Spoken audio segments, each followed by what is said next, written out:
Thank you.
made my father above and beyond anyone that I could know, of such a caliber person, that was such a great person, that was such a great rabbi, that learned, worked on himself, was a Chassidish person, and really had tremendous Avos Yisrael and cared about everyone. This week's Parsha Shmois, was actually his Bar Mitzvah Parsha. And looking in the Parsha, we have the story of Batya and Moshe Rabbeinu. Batya went out of her way to save Moshe Rabbeinu. Went against her father's decree. Did something that didn't make sense.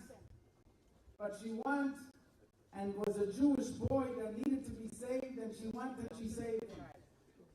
And if I think about my father, I think about somebody that would do anything for anyone, whatever the call of the hour was, he was there. He was there for anyone and everyone that needed him. No matter if the person needed a visit in a hospital, if they needed a call, whatever it was that a person needed, they needed money for a dress, whatever it was, I heard so many stories. My father was there in the Mesiras Nefesh, loving, caring, real, just there for anyone and everyone. My father had a minute that many have on Motzei Shabbos that he would share a Baal Shem Tov story. This started actually in our family tradition with my grandfather. I remember as kids we used to go to my Zaydi's house, and he would share a Baal Shem Tov story with us. My father was so into the Baal Shem Tov stories, I kid you not, that every Motzei Shabbos we spoke, and a 3-hour difference in Florida. And after Shabbos, the first thing he would ask me, how was Shabbos? How was Shul? How did it go? How many people came? What did you speak about? How was the Farbrengen? And then every Motzei Shabbos, he would tell me a Baal Shem Tov story on the phone. Every week he would call and make sure to tell me a Baal Shem Tov story. Many of them he repeated them. I counted, yeah, you said that one already, okay? I can't make them up. That's what he would tell me. What should I do? And he would read them. The last Baal Shem Tov story he shared with us was Chav Cheshvan, my brother Moshe. Unfortunately, couldn't come for Shabbos. He's en route now. He was supposed to share the story, so I will share it on his behalf. So there was a chassid of the Baal Shem Tov that one time came to Yechidus with his kala, and they walk in, and the chassid turns to the Baal Shem Tov, and basically says that the kala, who was crying, said that her father had promised this chassid a lot of money, a couple of years that he'd be able to sit and learn. And unfortunately, the father's business didn't go well, and he can't promise him the money. And basically, the chassid says, no money, no marriage, done. And she's coming to the Baal Shem Tov, and the chassid's there. So the Baal Shem Tov said, how much was it? So he says it was 600 ruble. The Baal Shem Tov says, before your wedding, I will give you the 600 ruble, continue as planned with the wedding. Okay? The chassid's preparing for the wedding. Long story short, it's a couple of weeks before the wedding, comes to Baal Shem Tov. He needs the money prepared. Baal Shem Tov says, you'll have it before the wedding. It comes a couple of days before the wedding. The Baal Shem Tov says, before the wedding. It's the day of the wedding. The chassid's getting ready. He's waiting that the Baal Shem Tov owes him a lot of money. And he should go right away, and they need to pay the money. So the Baal Shem Tov turns to a chassid over there, and he tells him, go pay the bill. Now this chassid that was sitting there,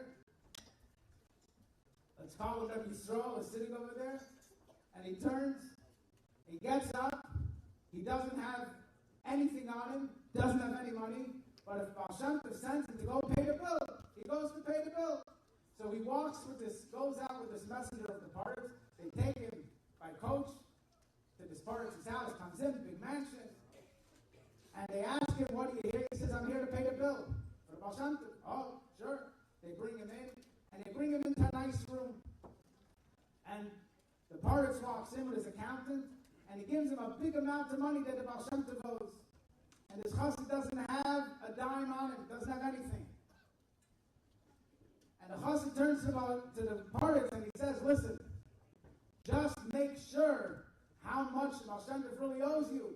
He deals with a lot of different people, gets people out of prison. Just, it's a big amount of money. Do a calculation. So the Paritz turns to the accountant and he says, he has a point. Let's make a count. Anyway, they start going through the whole book over there. The Baal Shem Tov got this person out of jail, pay this amount. Got this person out of that, back and forth, back and forth. The accountant finishes his whole thing. He makes a total and he turns white. The Paritz says, what's going on? He says, we made a terrible mistake. The Baal Shem Tov doesn't owe us money. Last time he released a Jew from prison, he overpaid. He has a credit. We owe him money. The part comes at the end, and the Baal Shem Tov, the chassid is sitting there. He says, no. The guy says, the accountant says, so sorry, we owe him money. The Paritz says, okay, his head is spinning, and he says, okay, we owe him money. He says, how much do we owe him? He says, we owe him 600 rubles. He says, perfect. The Paritz says, here's the 600 ruble. He takes the whole book of the bill. There was a fireplace behind him. He throws it in the fire, and he says, tell the Baal Shem Tov, here's the money. We're starting from scratch again, new file. I don't know him. He doesn't know us. He's been a great client. He redeems a lot of Jews. I'm very happy with him. Here's the money. Tell him I'm sorry. Okay, the chassid comes back. Mama Shemaifis, he's so happy. And he's running, and he wants to get the Baal Shem Tov money, and he's waiting for the Baal Shem Tov, and they tell the Baal Shem Tov is on the way to the chuppah. And the Baal Shem Tov is walking on the way to the chuppah with the chassid. And when my father says the story, as the guy is running to give the Baal Shem Tov the money, and running to tell the Baal Shem Tov, you wouldn't believe what happened. And the Baal Shem Tov turns and he says, give the geld. Give me the money. And the chassid gives the Baal Shem Tov the money, and right before the chassid walks up to the chuppah, the Baal Shem Tov gives him the 600 ruble and says, here you go. And when my father finished the story was that the Baal Shem Tov can make a lot of miracles, that we know. The Baal Shem Tov can make a miracle, we know. But when he said the story was that it was the chassid, that what inspired my father was the chassid, that the chassid without having any money on him, that the Baal Shem Tov said, go pay the bill. He didn't turn to the Baal Shem Tov and say, how am I going to pay a bill if I don't have money? But he knew the Baal Shem Tov said, go, he went. And that's, my father, the last story that he shared with us. And that's something that he left with us that my father had. That the Rebbe said, do something, you do it. There was no questions asked. There was no if, there was no ands, there was no buts. The Rebbe wanted something, it's done. That was my father. That was the life he lived.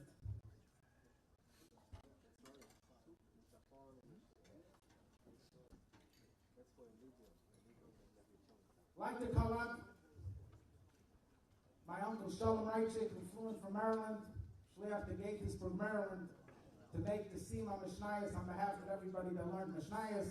We want to thank everybody who took him and learned Mishnayos. Leave Mishnayos, my father.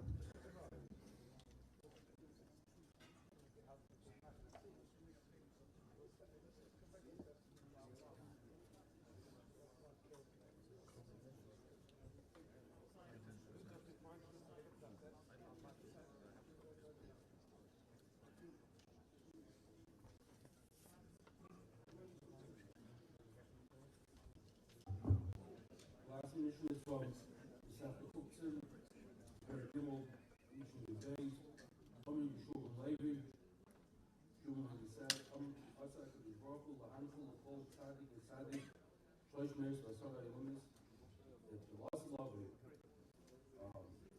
The English is going to give every Tzadik 310 different elements, 10 different elements of schar.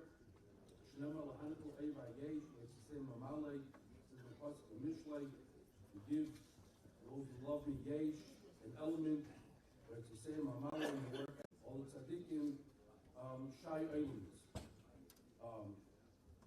Olam shuv chalaftam, Matzah Brachli Machzit Brachal Yisrael El Hashalom. Shimon Chalafta said, David should not find a keli that will hold the brachas for Yidden.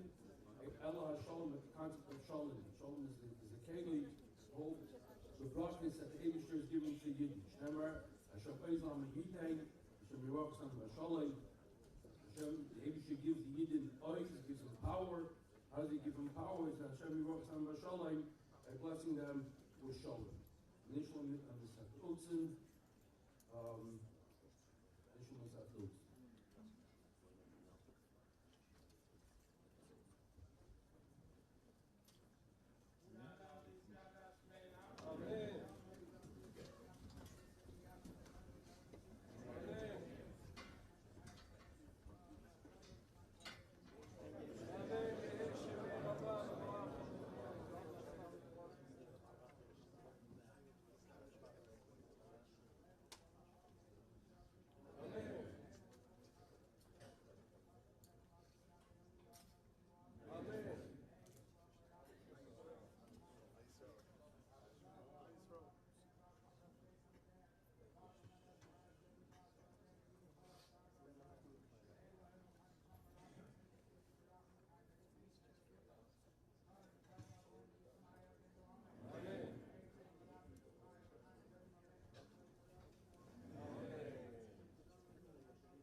Still plenty of seats.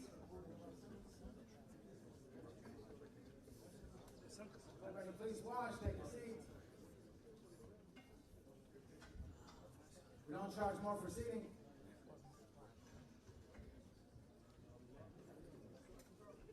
Unfortunately, my brother Yishonach wasn't feeling well. He was supposed to make the Hadran here live tonight, but he sent a video of the Hadran that we will show now.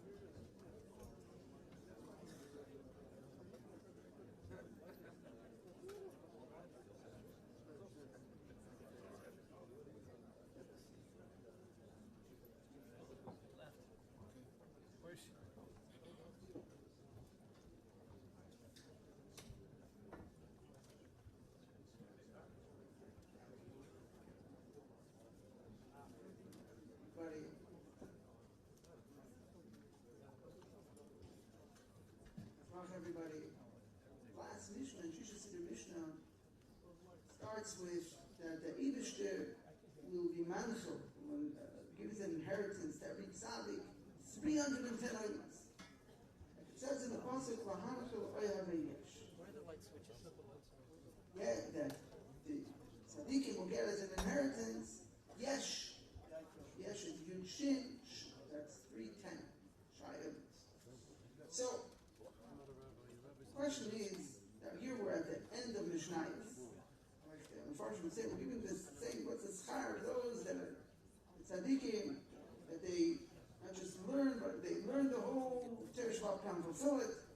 That this is their schar. Or if we're speaking about tzaddikim, it says in the Mishnah, "Hanchel of tzaddik the tzaddik."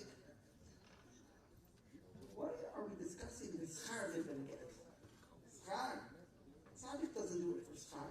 And the pasuk also is referring to l'hanchel oya v'yesh, those who love the Eibishter.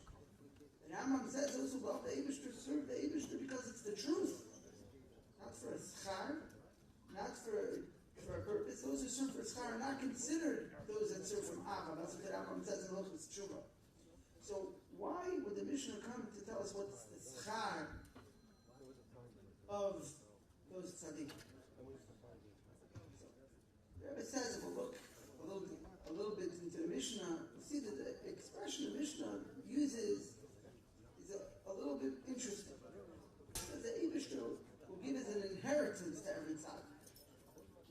L'hanchil l'chol tzadik v'tzadik. Like the Shloshim in the Pasuk also. L'hanchil v'yesh. What's this expression of inheritance? The Chura should say that the Eibush will give every tzad. An inheritance is not something you get as a reward. An inheritance is just something you get as an inheritance. It just belongs to you. Not something that you have to work for. Here we're speaking about the schar tzaddik. Yes, it should have said the Eibush is going to give every tzaddik 310 items. And there's actually the Gemara in Sanhedrin which says such a thing. The Eibush will give such an expression. The Eibush will give every tzaddik. Here it says the Eibush will give us an inheritance. Every tzaddik will inherit this 310 items.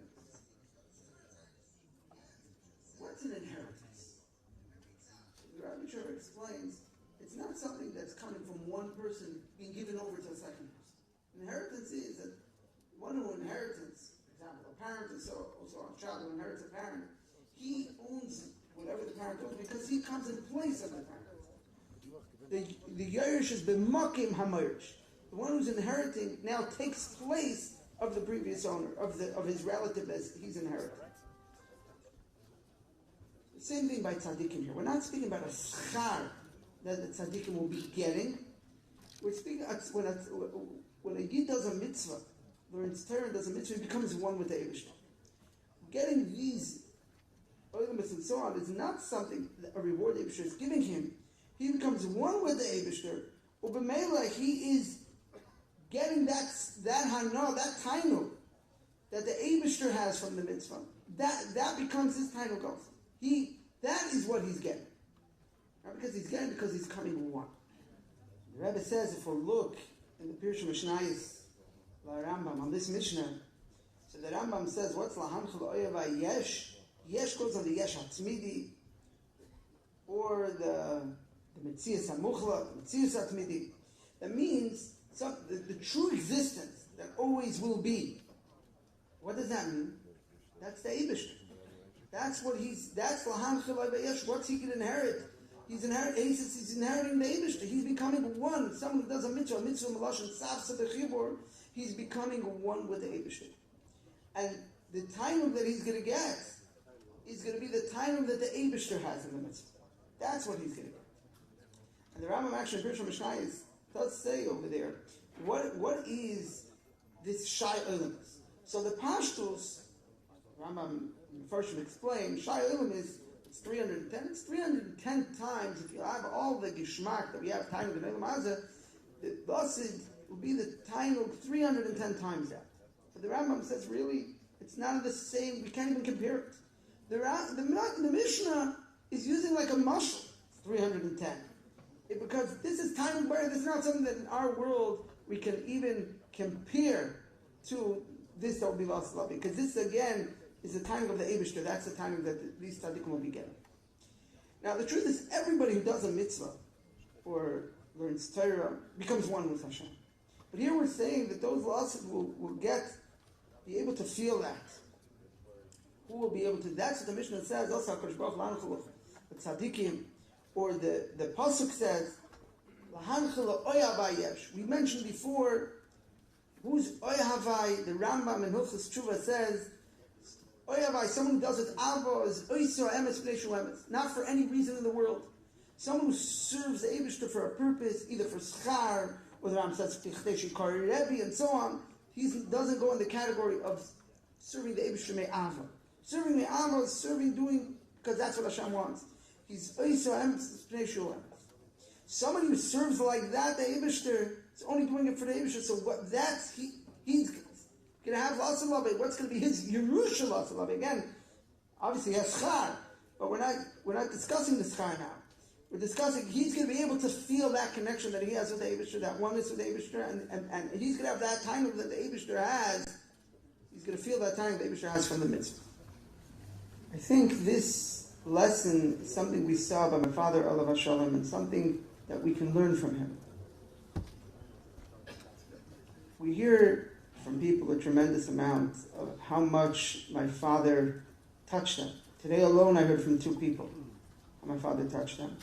A younger man shared with me, my father helped his family tremendously. He said it's private, you can't share the details. But He said, your father was ready, this is the expression used, to move buildings for us. I'll share one thing. We heard from a few families how my father gave all the siblings Chanukah geld on Chanukah. We're not speaking about children. We're speaking about married people with mishpachas even, after they lost a father or a family that was going through a hard time. And one of them shared with me that, our family was going through a hard time. It wasn't about the Chanukah geld. He told us someone is thinking about us. It's coming to a point I'm realizing that I didn't really know my father. But that's not the pele here. The greatness here is that my father himself didn't realize who he was. He didn't realize how much he was touching people, how much he was accomplishing. It wasn't about what he was accomplishing, where he was getting to. He wasn't a big askin. He did what he needed to do. He cared for people. He wanted to help people. Or whatever he was doing, if something was, he felt that was the right thing to do. He was a chassid. He did what was, he felt that that's what he should be doing. It's oiso ha'emes v'pnei shu emes. The past 3 days, I'm from 3 different people, I think they all use the same expression. Your father was an adam gadol. He didn't look at himself that way, of his big accomplishments that he's doing. He just did. My father would speak about the big chassidim that he would look up to. He would speak about it by Farbrengens. And people would tell him that they looked up to him. I just heard from a younger man that Thursday, that my father by the Farbrengens said, me? We have chassidim who to look up to. You tell me, look up to me? That's who my father was. He did. He just went, he did what he felt with the avodah was mantzich, and he went weiter. We should be zeicha, to be kitz v'nanu sheikh me'yafar, u'b'seicham, to be gula mitzvah shleima, b'karev marish.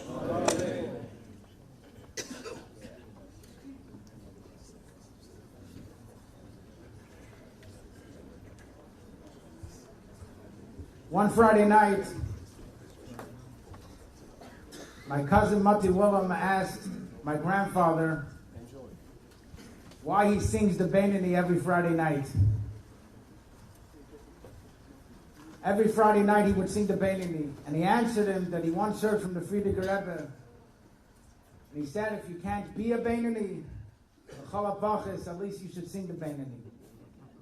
And my grandfather would sing it every Friday night, and my father had this custom as well. Every Friday night, he would sing the Beinoni. We'll ask everybody to join us as we'll sing the Beinoni together.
We would like to call up a close friend of my father, someone that was with him, a Chaver Rabbani Chabad here in Los Angeles, someone that went all the way back with him. They went on Shlichus together to Melbourne, Australia. We'd like to call up Rabbi Shusterman, Rav of Anash in Los Angeles, and Rav of Chabad in Beverly Hills.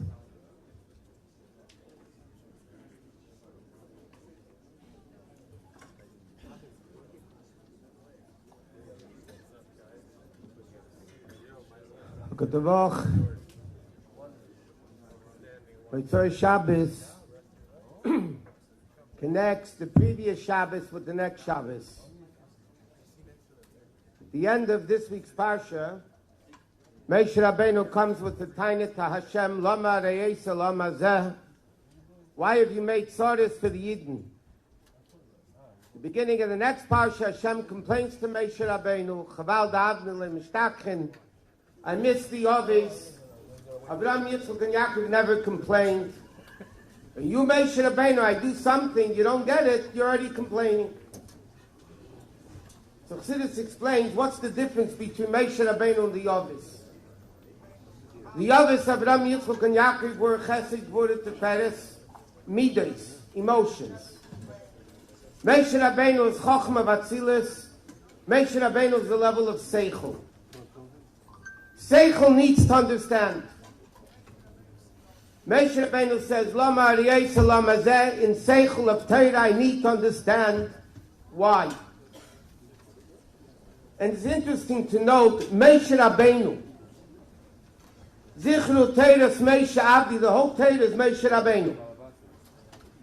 Yet, even though Moshe Rabbeinu's theme was Torah, his essence was Torah, but Moshe Rabbeinu cared about the Yidden. At the beginning of today's Parsha, Moshe Rabbeinu went out by Yad B'Sivleisam. He saw the Yidden suffering. Moshe Rabbeinu was sitting in the palace. He could have stayed in the palace. He could have learned Torah. But Moshe Rabbeinu wanted to go see it with his own eyes. By Yad B'Sivleisam, not only to hear about it, he wanted to see it. Why did he want to see it? Because he wanted to feel it. He wanted to feel the tzad and the pain of the Yidden. You have many Rabbonim, Go'enim, they're extremely learned. But as was mentioned before, they don't necessarily care about somebody else. Moshe Rabbeinu in today's Parsha, and next week's Parsha, teaches us the uniqueness of a Moshe Rabbeinu. And every year that Alter Rebbe says in Tanya has a Moshe Rabbeinu within them. The uniqueness of Moshe Rabbeinu has to be not only to be able to sit and learn, not only to be a leader of a generation, but you also need to feel for another Jew. As mentioned, I go back with Reb Shimon since 1971, Tov Lamed Aleph. We met for the first time when we were in Australia. And even in Australia, his whole life was caring about somebody else, feeling the pain and suffering about somebody else. You have many times people hear tragedies and they go, oh, yeah, it's so terrible, terrible. And you know what? They go home and eat and they go home and sleep. Reb Shimon, I would talk to him very, very often. When there's something nebuch, a tragedy happened, you felt in his voice, he really meant it, for real. And he wasn't putting on a show for me. He really meant it. He was suffering together with the people that were suffering. In the Lameds, when the Rebbe was fighting the battle of Mi Yehudi, Reb Shimon was so involved in it. I'll never forget, when he got married, I was already in LA, and I spoke at the Sheva Brachos. Why I remember this, I don't know. But I spoke at the Sheva Brachos, and I said, by mir was certain that if in the middle of his chuppah, he would hear that there's something about me, Yehudi, he would run out of the chuppah and do what the Rebbe is in of me, Yehudi. This is the greatness of a person. This is what Moshe Rabbeinu teaches us. Moshe Rabbeinu teaches us you could be Moshe Rabbeinu, but you need to scream to the Eibishter, Lama Ariyasa La'am Hazeh, Yidden are suffering. Why? Moshe Rabbeinu needs to go out of a Yetze Moshe Rabbeinu needs to go out of his personal level to go see Vayarbesiv Leisam, to see the suffering of the Yidden. In my personal opinion, I think this was Reb Shimon's greatness. That he knew how to learn Nigla, he knew how to learn Chassidus. You wanted to know where a Sikha was, you asked him, he told you on the spot where the Sikha was. That is a real Chassidish Yid. He meant it. He meant it. Yes. But perhaps Eilal Kulona is the fact that he really cared about everybody else. And this is the lesson we need to learn from him. We need to learn, and we need to daven, and we need to learn Nigla, and we need to learn Chassidus. But if you don't bring it into practical Avos Yisrael, if you don't bring it into feeling for real, the feelings for other Jews, it's nothing. It's all about caring and feeling about other people. So the Rebbe should help us all sein, gut und better, for the Mishpacha, for Klal Yisrael, for the Stadt, and very soon, for Kitzel V'ran the Sheikh Neofa, who B'Seicham, with this Galus of Mashiach.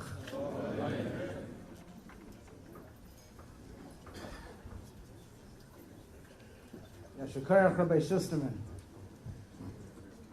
We like to call up a Yedid of the Raichik family. It goes back for many, many, many years. From my grandfather to Rebbe Weiss, both of them Olav Shalom, and a friend of my father and of Yossi. We like to call up Shliach of the Rebbe in Sherman Oaks, California, Reb Moshe Aaron Weiss.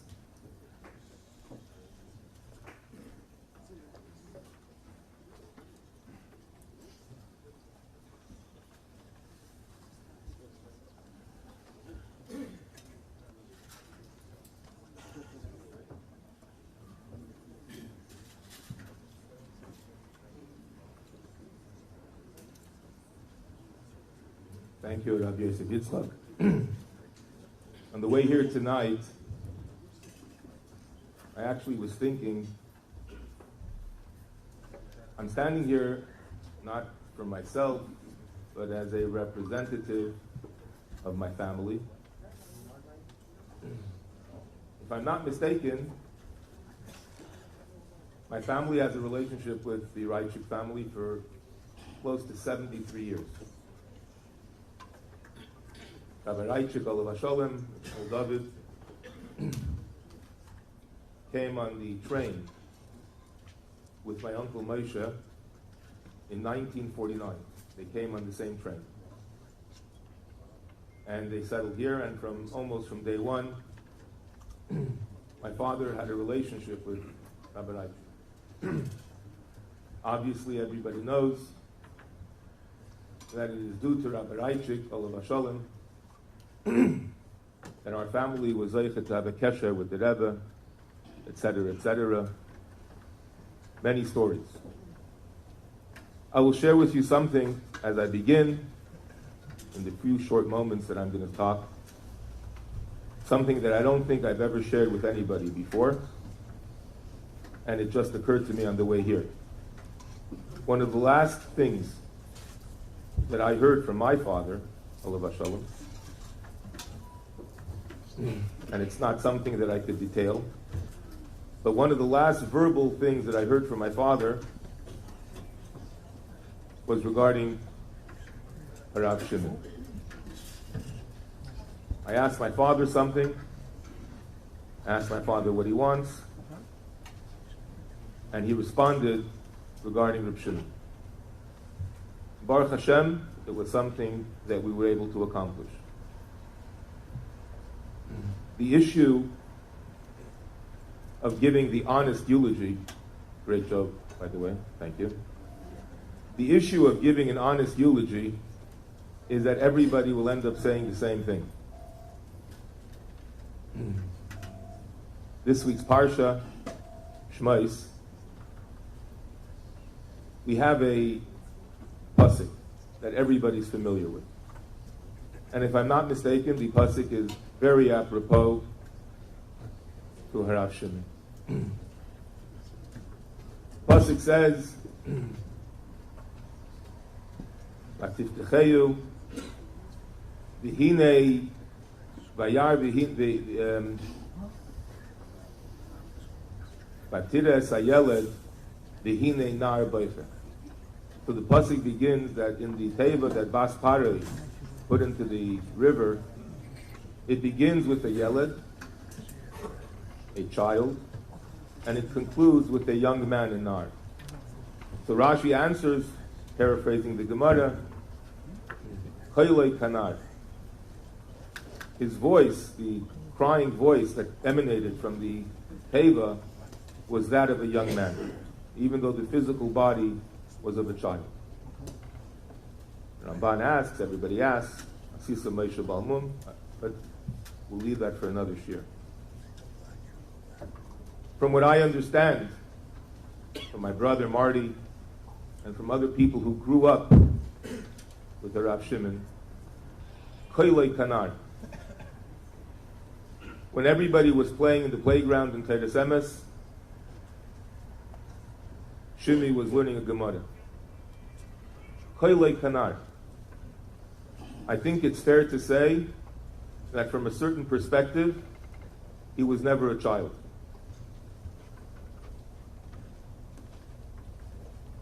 Everybody knows the erudition and the knowledge Rabbi Shimi had. There were certain areas in halacha that he was an expert. Hilchos Shabbos, Hilchos Mezuzah, Hilchos Kashrus. But I want to share with you a Balaturim on that pasuk. The Balaturim on that pasuk asks the same question. He says, we begin with a yeled and we end up with a nar. What's going on? Says the Balaturim something amazing. The Balaturim says we're talking here about two different people. We're talking here about Yeled Moshe Rabbeinu, and the question is, by the mere fact that he was crying, how was it or how is it possible that she could tell that he was Jewish? Just because a child cries? Every child cries. Says the Balaturim, V'hinei nar boiche, the nar was Aaron, his brother. Aaron, his brother, was standing on the side crying for his brother Moshe. Says the Balaturim, when Bisya Baspare saw that one brother is crying for another brother, she realized this could only be a Jewish child. V'hinei nar boiche. If a Jewish boy is crying for another Jewish boy, so that's a siman. That's a sign who he is. I can personally testify that Harav Shimon, in addition, as Rabbi Shusterman and others have said and will say, was a tremendous Talmid Chacham. I will never forget, it was a Pesach, and for whatever reason, I was at Rabbi Halberstam Shul. If I'm not mistaken, it was Pesach 1977. It was a Yontif, I believe. Perhaps it was before Rabbi Raichik's famous Sudas Mashiach. I don't think so. I think it was Shvi Shul Pesach. And they asked Rav Shimon to repeat a Sikha from the Rebbe, and that year came out a beautiful Sikha about Masya ben Charash. And the way he gave it over was so amazing, was so powerful, was so beautiful. But his ikar, in my opinion, the main trait that what we need to learn was V'hinei nar boicha. He cared about another Yid. It's a minute to say a story, Matzah Shabbos. You already said one story. I'll say another story. With that, I'll conclude. There's a very famous, well-known story about a Yid that passed away. He was very wealthy, and he was a miser. He didn't give anybody money. People came to him and told him of their tzaras, and he gave them nothing. So when he finally passed away, they buried him in a very embarrassing and a very far out place in the cemetery. He passed away early in the week, and as it came close to Shabbos, the Ravs of the city, the rabbi of the city's door started banging. Rebbe, I need food. Rebbe, I have no clothes. Rebbe, I have no heat, no wood for heat. It was an overwhelming, an avalanche of requests. And the rabbi said, I don't understand. All these people have been living here for all these years. Suddenly this Shabbos, everybody needs food.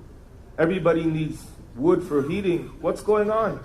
He couldn't understand it. Until they figured out that this Yid, who everybody thought was a miser, when the person would come to him and say, I have no food, he'd say, really? You have no food? Who are you? What's your name? And the next morning there was a package of food at the doorstep, anonymous. The next morning there was a package of wood, anonymous. And this is how every poor person, needy person in the city, in the village, was able to exist. And when this person passed away, suddenly they realized that the miser wasn't a miser, he was a holy Jew.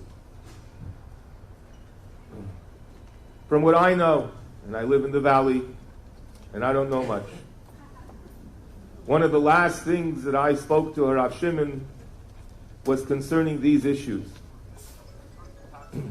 Again, I'd rather not say the details, but it was clear. It was clear because we were talking about a significant situation, and it was clear that Rav Shimon was an intermediary to very, very, very large amounts of needy people. And they say a statement that, in Yiddish, I think it said, as ein Tate kann mefarne sein 10 Kinder, aber 10 Kinder kann nicht mefarne sein ein Tate. A Rav is a father. And what I'm like to intimate is that it seems to me that one Rav, one special tzaddik of a Rav, was taking care of many, many people. And now it's time for us in this community, as Rabbi Shusterman said, not just theoretically, but practically, take his place and take care of all those people that he took care of. Yehei zichrei baruch, v'yikitzu v'ranenu shoichnei ofar v'hu b'soicham, ad bias gayel tzedek u'tevach.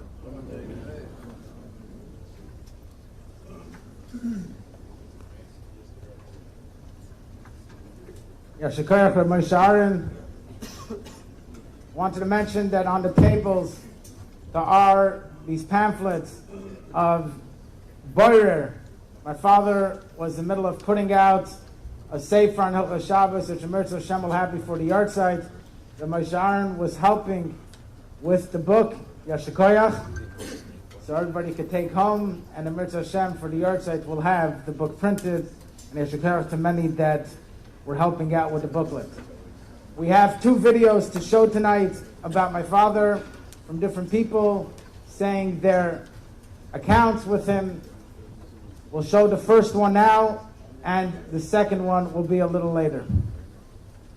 Sometimes we would learn a Maimer Chasidus, and then a Maimer about his boininess, being misboinin and Moal Kalon and Soyev Kalon, and how everyone should be misboinin every day, and etc. And then we finish up with a krechts, Oy, Halavai. Say Halavai. Then Halavai for Rabbi Raichik, that was so emsly. That was the biggest lesson. It went through, it penetrated me. It was so emsly.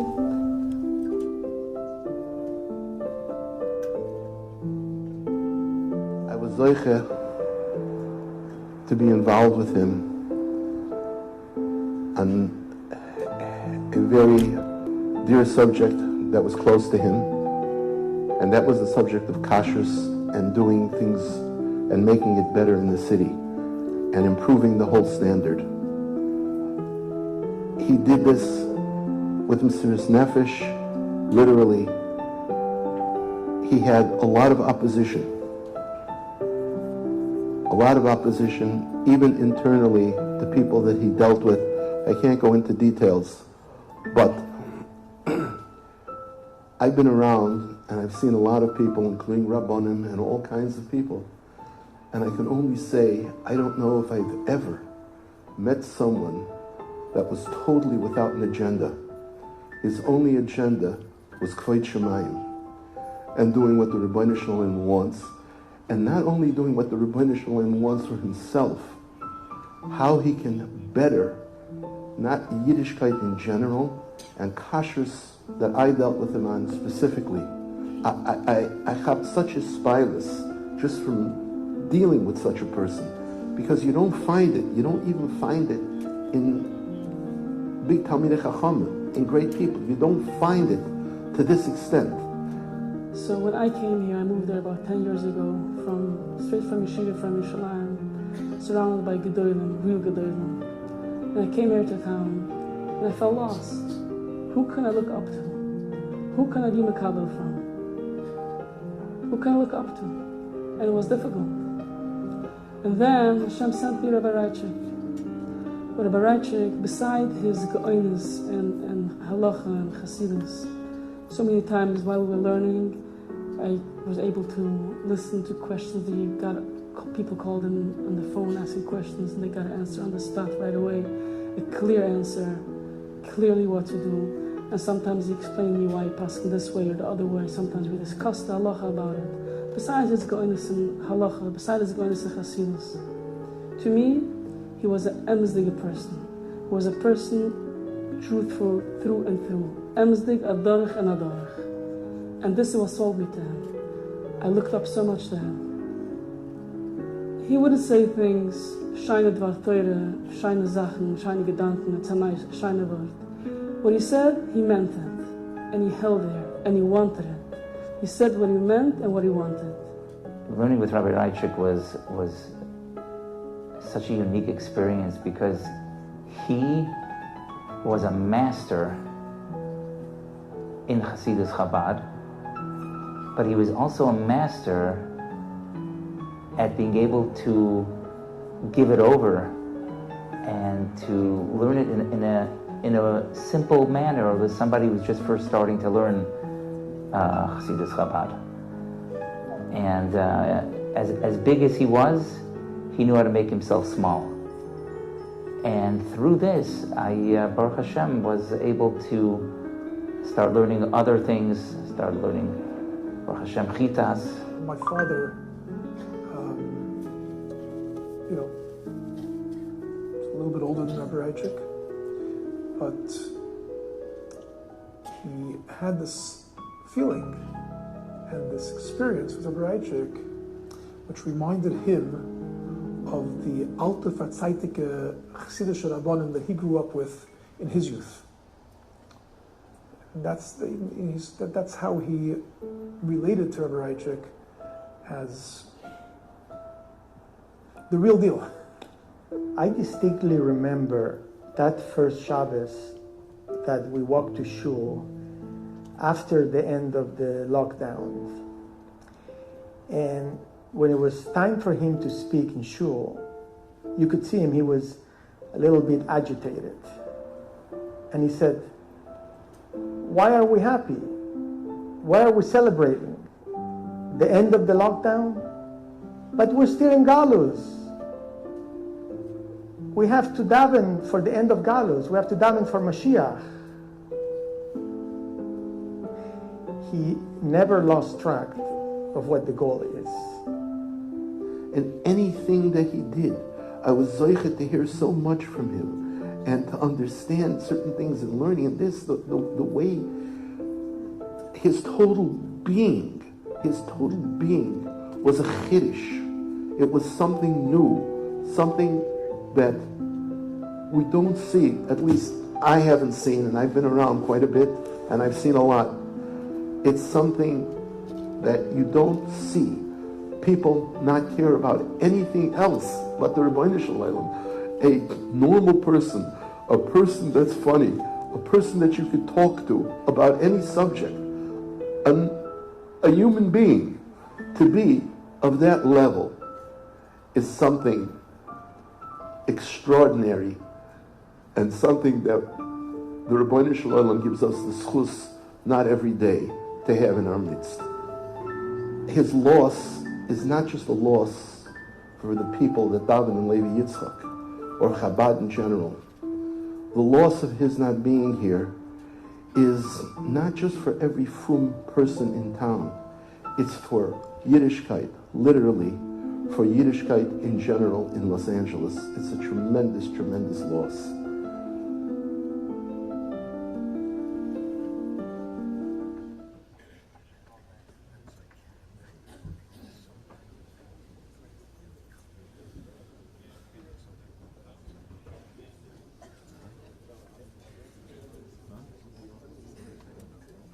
We'd like to call up somebody that was very close to my father, a dear friend, and on the last day, on Yitzhak Kislev, he was there. Although my father was unconscious, they were learning together. I'd like to call up the Mashpia of Yeshiva Earl Chana Chabad, Rabbi Mendel Shapiro.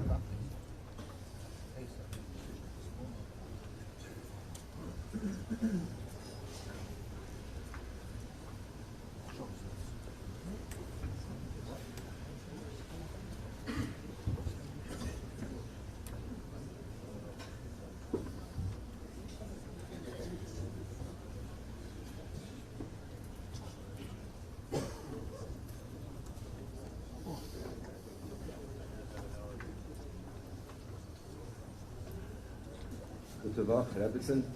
Gute Woche, Rabbi Raichik. The whole Tehillah. I don't want to say Be'efin Kloli because Rabbi Raichik was an Odom Prati. Not Abi Prat. Imagine I would tell you that there's someone in this room who had Gili Eliyahu. Tzadikim have Gili Eliyahu. I'm going to tell you with them.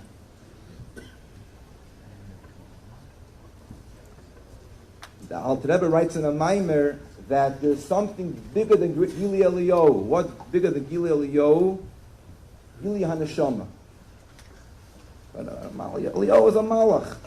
And a Neshama is a Chelek Alakam Yimal Mamish. So how do you know if someone has Gili HaNeshama? How do you know? How do you detect a Neshama? So a Neshama you detect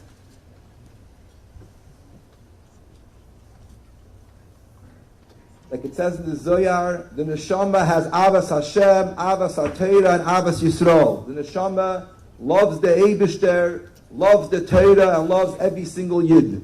That's how Neshama is. So, which means is, he cares about those things. Like we heard already the whole night over here. We're going to hear more. We have to hear it again. Hearing means is that, I'll start with Avas Hashem, always trying to Zuchufheben, pick itself up higher, trying to daven. You saw by Fabringen, he wasn't just saying a story or a word, he was trying to experience it. He was trying to be there. Always Zuchufheben, always pick itself up higher. Abbas HaTorah, his caring for Torah, his care for Halacha, like we heard before. And Abbas Yisrael, we heard, and we're going to hear more and more, the caring for every single Yid. Usually you come to his house. I came to, many times and put him to give Shalach Manas. Usually he wasn't there. I'm Miftzayim.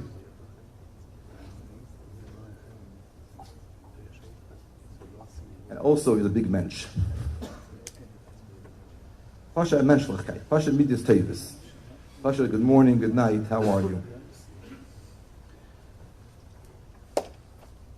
A Gili HaNeshama means you care. And when you care, you take responsibility. You take achrayus. And the achrayus that Rabbi Raichik took wasn't only, everyone takes achrayus for himself, for his family. Rabbi Raichik took achrayus not only for Levi Yitzchak, like you just heard, achrayus the whole LA.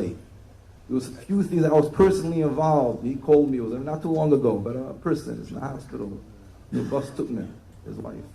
How do we get them food? No, I'll put, a week later, no, I'll put money in the account.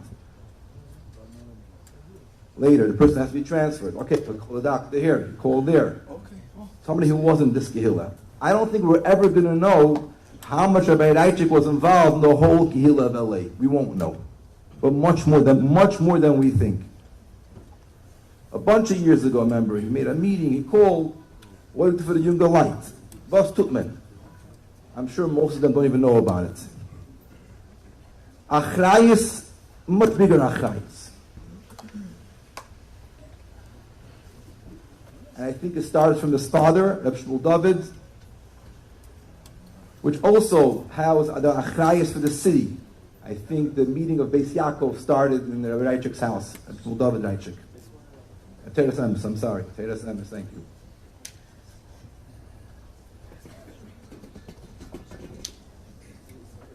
What was their yesod? They were chassidim, learning chassidus. Chassidim from the Rebbe. The first liach, the Frierdiker Rebbe and the Rebbe here in LA, and Rabbi Raichik, his son. I want to tell you a story about the Rebbe that I just heard this past week from the son of the Baal HaMaisa himself, which I think brings this nekuda of taking achrayus from much bigger than your circle. I heard this from my Mechutin of Nehemiah Vogel, what happened to his father. His father's name was Reb Nosson Vogel, which in London, which is called, I think it's called Bobby Vogel. And he had a business, he was a maslichtige businessman, he used to put diamonds, make it into jewelry, put it in, that was his Mashuk. And as a good heart, so he used to teach Heimish Yidden, like we call it, not all kind of Yidden, to come teach them a parnasa. And they used to come, he used to teach them. I don't think he charged them. Havshel Lamed Beis, when the Rebbe wanted the Ayin Aleph Meizdis, so he thought of a good idea. I'll make her now, like in Kfar Chabad, there's Beisefer Limlacha, teach Parnasa, so I'm going to make also a Lubavitcher Moisid to teach people, I'll give them a Parnasa. Beautiful. Come to Yechidus to the Rebbe, and he tells the Rebbe, he has this idea, he helps Yidden Parnasa, there's more B'ikir, Heimish Yidden, all kinds of Yidden, all kinds of Chassidim, and he wants to make this should be a Moised Lubavitch. The Rebbe said right away, Chas v'shalom. That's a good azach, what you're doing. But if you're going to put there a sign, Moised Lubavitch, Parnasa, whatever the name is going to be, and a certain chassid might come there, not a Lubavitcher chassid, and he'll see Lubavitch. It's not for me. He'll walk out. When eiche darf haben Parnasa.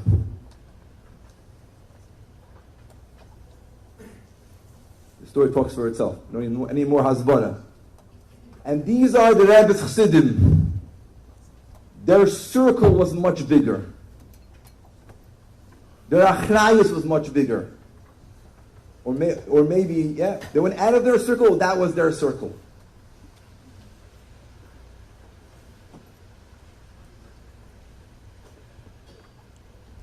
I want to read to you a paragraph here from a sikh of the Frierdiker Rebbe, which the Frierdiker Rebbe talks here about in Tav Shin, how every chassid is supposed to have, every person, he says, has a list in his head. Was passt und was passt nicht.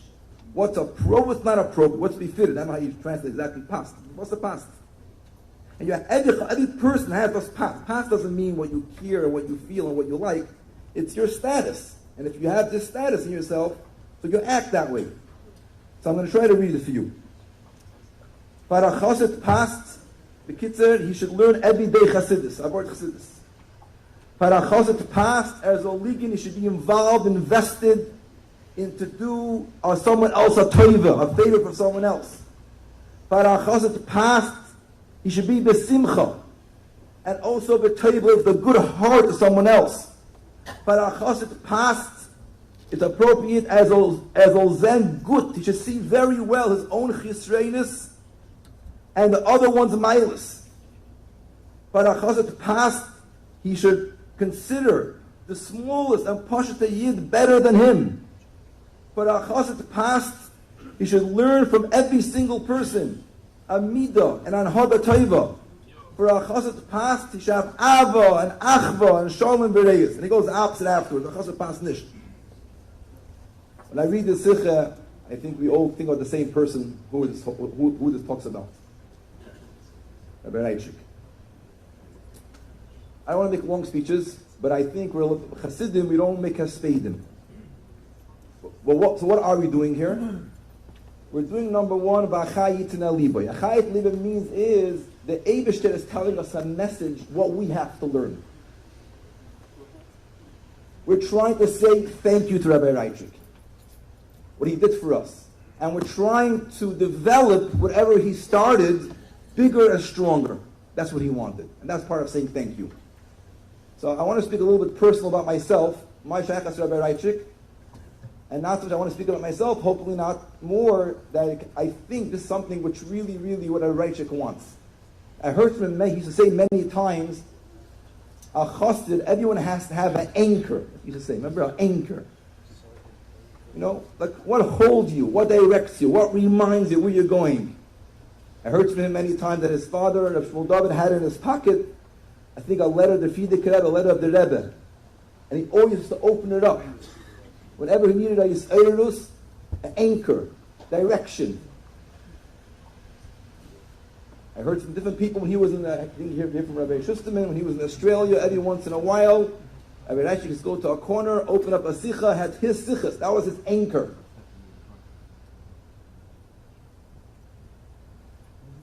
I want to speak about a little different anchor. And that was an anchor for me personally. Rabbi Raichik was my personal Asay L'Charav. After I came here, over 20 years ago, exactly, I remember exactly when it was, I asked it to be my Rav. So I want to describe it a little bit. And I want to describe it mainly because I think this is something which could really, really be a way of saying thank you to Rabbi Raichik. It's a way of living, being an anchored person. Remembering what's important. So obviously you were the Rav, so you asked them Shilas. Okay, that's even that. There's a different way of doing it, obviously, but going to answer us. But as I say l'charav, I want to speak about two pratim. One prat was that obviously when you have a question in life and you're not sure what the right thing to do is, so just like when a spoon falls into a fleshika pot, so you want to know where the Eibusher holds, right? So you have to ask the person, no Shulchan Aruch. So also in our life, you wonder what the right thing to do is. You don't know. So you have to ask, say l'charav, ask somebody who knows, who you trust him, who's older than you, and knows more than you, v'chulu, v'chulu. So obviously there's a lot of times that I used to speak, wife and me, and to myself, we used to speak to him, ask him different questions, and discuss things with him. And there's one thing getting advice, and the one thing is that when you have something on your heart and you tell it to someone else, so he carries the load with you. And that's what happened. And that's what the idea of Asay L'Charav is. One of the things is that every chassid, the Rebbe really, really demanded, and the Rebbe's words were Bakasha Nafshis, a soul request. And he said, I don't have more words to say. It's very, very important that every the made a fuss out of it, very strong. And noshim, even top, to have Asay L'Charav while you're carrying the load of life yourself. That was one aspect. And the other aspect was much more practical and much more simple. And I'm not sure which one helped me more. Every person wants to live a certain way, and usually we know how we're supposed to live. And for a lot of people, it's very hard to live that way the whole time. Because not because we're not good people, because we forget, and because we get started, and there's this issue and that issue, and we get sidetracked. So, what are you supposed to do? So I'm supposed to make the list what I'm supposed to be doing. I know what I'm supposed to do. The clothes. Then you should go over to your Rav, and the Rebbe said, based on the Gemara says that Yechanan Bezakeh, before he passed away, he told his Talmidim, they asked him, what are your last words? You should be scared of Hashem like you're scared of people. That's right. Yechanan Bezakeh, said our Torah, said it to his Talmidim. And he said, yeah. He said, yeah. This is what it is. But the Rebbe, based on that, if you know you're accountable to a Basar Vadam, it will help you. And I did it for many, many years. Till mamash. Once a month and a half, or whatever. It wasn't it, but constantly, for many years, the things that I have to do, what I know that, give him a duch. It wasn't always a good duch. But it was never, he was usually didn't say much about that. I asked him the advice, he spoke. He didn't say much. You listened. Once in a while, a small ha'ara here and there. Not much in that. But he listened. And he encouraged, even when it wasn't perfect. And I could say that really, really made a difference. So, by some people have which one you start with, getting advice. Some people have a hard time with that. Okay, but I say l'charav in the practical way of accountability. That's each one of us. We have to we want to say thank you to Rabbi Raichik. We want to continue the mindset, continue the caring, continue to growing. If I may say, is to take this Torah from the Rebbe seriously. It's hard. It can be very hard sometimes. Uncomfortable in the beginning. But the gain you will gain from it is far, far more than the pain, than how hard it's in the beginning. The gain is tremendous. But you can't even shire it. That was very, very strong about it. Very, very strong. And you see, b'muchash mamish. There's certain things I saw besides, obviously, the practicality of it and the conversation of it. I saw certain things that in derech it was for sure hatzlacha elikis. I'm not sure if it's his chus or I don't know why. Things that he said that it's not about how smart you are. It's not nothing to do with that. It's something that things happened. I don't know why. They did because that's they rob the Torah. We all deserve to have l'chol hapachas once a week of tam uru'u kitei avaya. Pasha to have a geschmack in the lakus. We all deserve it once a week of l'chol hapachas. If I'm saying, and where does that come from? It comes from limud achsidus. Pnimiyus ha'Torah. So if I'm saying I'm coming to shul every Shabbos and I'm learning chsidus, I don't know if you're the Tamru Ketei Hashem. Something is wrong. Speak to your Rav. I say l'charav. Maybe I'm not learning the right mimer. Maybe I don't know what, but something. If you have a good car, and it's only driving 30 miles per hour. Something. You have a good car. We're dealing with good people. We're dealing with people who care, people who want. I say l'charav. Ask my Rav. What's going on over here? Something is at the Danish. A chassid able to come home after Shabbos, after learning Chassidus Shabbos morning, after adabing, speaking to the Eibishter, after Chassidus Shofar bringing, coming home, having a Dvar Torah, having a Chassidus Sipur. We all deserve it. Who doesn't deserve it? I say l'charav. And it goes in. It can go in every area in our life. Coming home, how a Shabbos meal is, how we greet our kids. We're dealing with so many geschmacka things in our life. Starting from a young man coming to shul, holding talis and tefillin. You know how much chayas there is in that? How much chayas, how much emeskite, how much upliftingness could be there. And we know that how hard it is. That nish al mageit hazeh. I say, speak to your Rav. What can we do? We all deserve it. We're living in such a generation that from one hand there's big nisyanis. And as people have a lot of shvedikite in their life. And that was such a Rabbi Raichik that he carried the load and he had a lot of oyes. Because when you hear so many things, there's a lot of oyes in life, yes. But at the same time, we're also living in a generation right before Mashiach. Like we read today's Haftarah, at V'hoya b'yemahu, Yitaka b'shefar gadol, Ubo ha'evdim be'eretz Asher, V'nidachim be'eretz Mitzrayim. Which Chassidus says it means like this. Evdim be'eretz Asher means people, not too many, who think everything is. There's two kind of people who think they don't need the Eibishter. They don't need Mashiach. There are people who are Eretz Asher. Eretz Asher means alt is good. I'm fine. Some people may be that way. Then there is Nidachim be'eretz Mitzrayim, people who are tzubrochin, who are miyuish, who are not uplifted from all the things that are hard in their life. And we're seeing now in our generation more than ever before, the last day of Golus is this nekuda of that Yidden from all sides, Eretz Asher Yidden and Eretz Mitzrayim Yidden are picking themselves up, learning Torah, learning Chassidus, trying to have a tainug in Alakus. And that's because we're holding mamish. But that time with the Shefer Gadol, the Eibush should help. That this is, I think, a way of saying thank you to Rabbi Raichik and the mefateach, what his work, and it should be brachas everybody, and the main bracha is it should be the kitzavan v'sheich and yafar hu b'teicham b'tavach.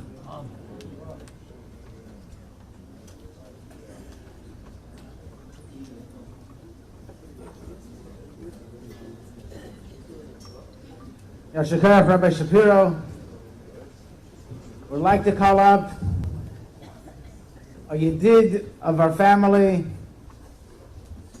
somebody that was Maser B'Leiv V'Nefesh to my father, that I personally saw the last 3 times when I came since Tishrei to visit my father. There was someone there, not just daily visiting him, but spent hours every day with my father, trying to figure out what treatment he could do, what doctors he could bring in, what more he could do to keep my father alive and help him have a refuah shlema. And that is Dr. Dower. I would like to please call up Dr. Dower.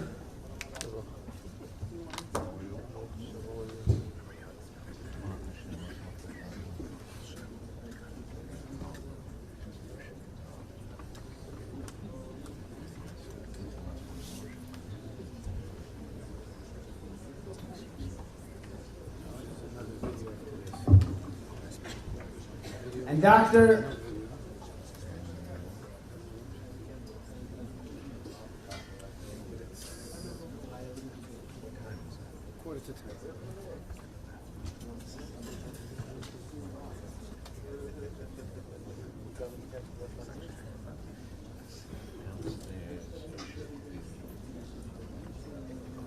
We have over here $1 of the Rebbe that my father received from the Rebbe on Yutes Kislev. Yutes Kislev this year was the last full day that my father was here Ba'al Mudain in this world as he passed the morning of Chav Kislev. On Yutes Kislev, Dr. Dower was there, I would say, for at least 5 hours, calling the heart doctor and this doctor, sitting there trying to figure out what he could do. So our family said, what better way to say thank you to Dr. Dower than giving him $1 that my father received on Yutes Kislev. Presented to our esteemed Dr. Avram David Dower Sheyichya for your selfless devotion to our dear father and husband, Rabbi Shimon Halevi Raichik Olav Hashalom, by the Raichik family. So $1 from the holy hand of the Rebbe, Yutes Kislev, Tavshin Lamed Ches, when my father was a chassid.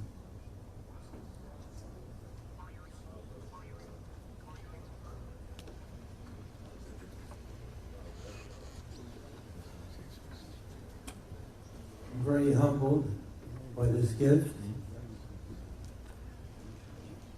I have to tell you, several years ago, I was talented with the task of having to give a eulogy for my closest friend.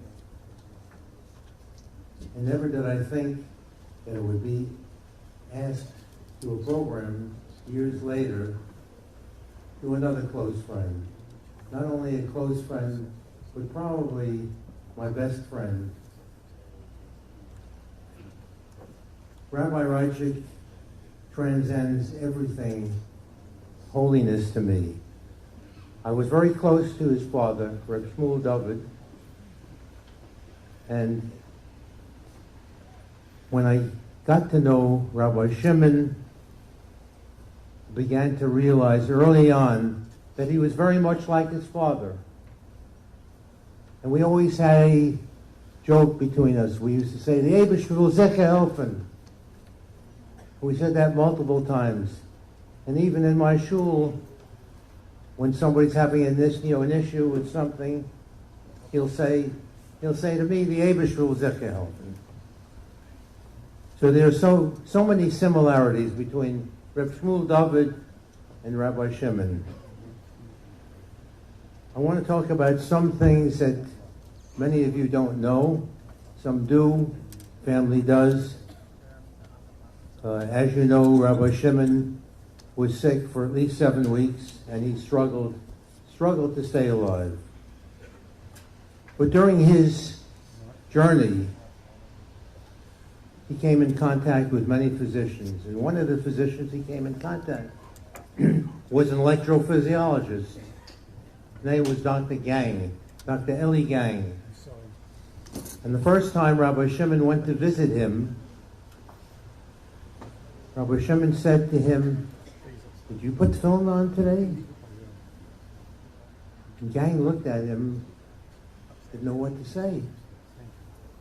Next thing Rabbi Shimon said to him, where are you from? Doesn't seem like you're from the United States. He said, well, I was born in Israel. So he again said to him, did you put film on today? He said, well, he says, I have a pair of film in the house, and sometimes I put film on. So Rabbi Shimon said to him, I have a pair of film here. Would you put film on with me today? And of course, how could you turn Rabbi Raichik down? He puts film on him. But that's not the end of the story with Dr. Gang. Because several days later, Rabbi Shimon said to Dr. Gang, you have a Peretz film in your house, and you claim that you have to get to the hospital very early in the morning. Do you have no time to put your film on? He said, I want to give you a gift. He gave him another Peretz film, and he said, I want you to put this in the office, and I want you to tell me that you're going to put film on. I don't care if you put them on at home or in the office, but you're going to put film on every day. That was Rabbi Shimon. During his stay in the hospital, he was beloved by everybody in the hospital, the nurses, the doctors, and so forth. And there were many of them. There were teams of doctors that came and they went, and everybody struggled to keep him alive. But I have to tell you, even when he was intubated, and you would think that he wasn't responding, he would open his eyes and he would point with his finger like this. And what did he want? What he wanted was people to get the doctors to put film on. Every doctor that came in was asked to put film on.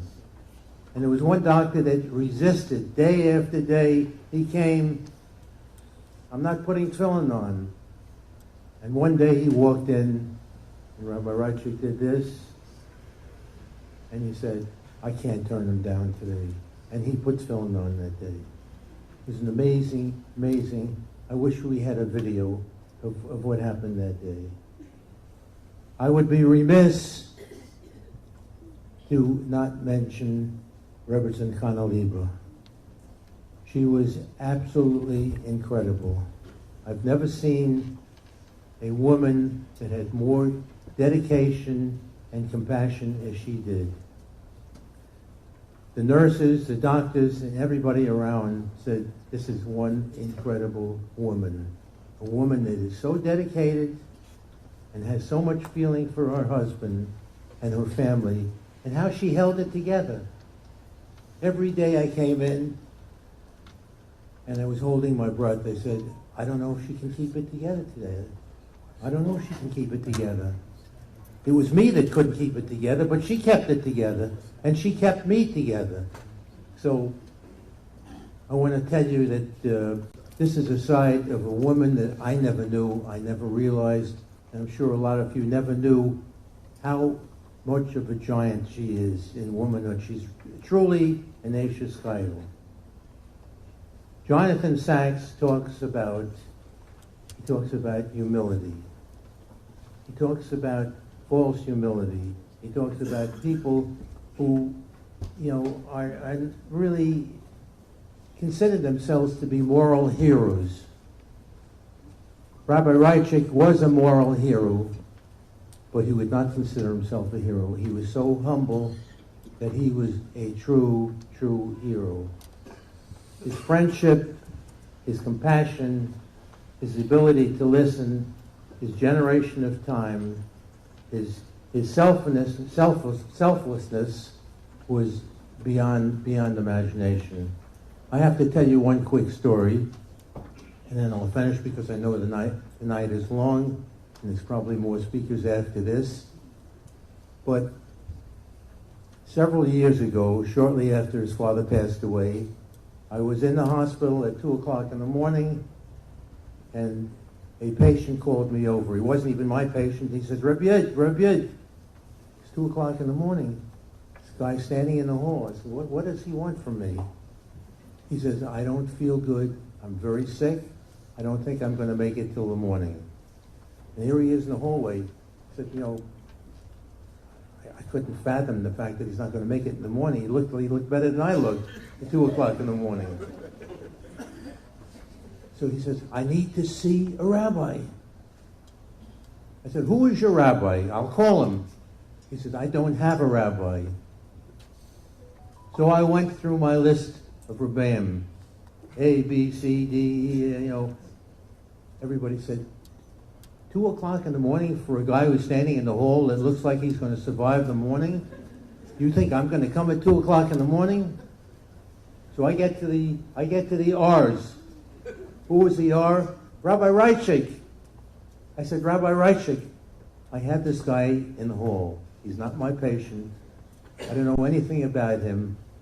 I think he really belongs in Thalian, the mental place. But he's here in the hospital. I don't know what to do with him. He doesn't let go of me. He says, I'll tell you what. It'll take me 15 minutes to get dressed, and I'll be in the hospital, and I will help you take care of him. That was a personification of Rabbi Raichik. That's the Rabbi Raichik we should all remember. We need to remember him for all the other things that I mentioned, his compassion, his ability to listen to other people, his ability to be a friend to everybody. He was everybody's friend. There isn't a person in the city that doesn't mourn him. And I know as we speak right now, he's somewhere up in Tzilus with the other Rebbeim and with Hashem, and he's looking down on us, and he's going to bet good times for us, and he's asking for Mashiach to come speedily in our days. Amen.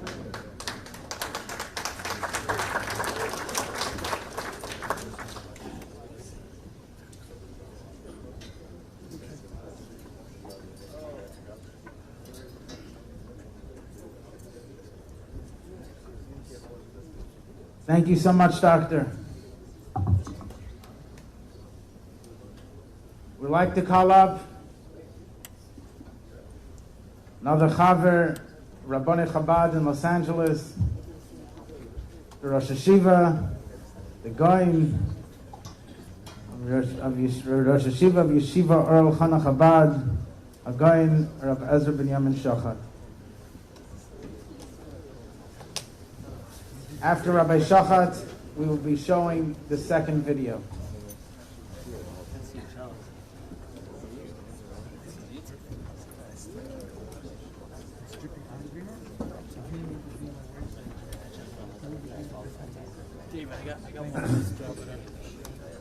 After everything that was said, what could be added?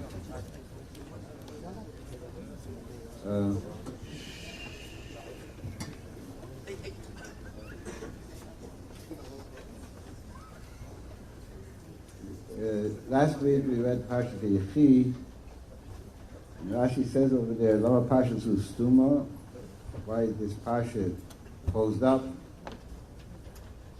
Because when Yaakov Avinu was nifter, installed, so Nistim Reineim, the Libam Shel Yisrael, and Tzoros Hashiv. To the eyes and the hearts of the Jewish people was closed up because of the Tzor of the Shiva. And the question is obvious. It says in Chazal clearly that until the Shvatim, the Nefesh passed away, the Shiva didn't start. It only started, like it says in this week's Parsha. And then the Yocham Melech Chodesh Mitzrayim, and then the Gzeirah started. Until that point, there were no Gzeirah.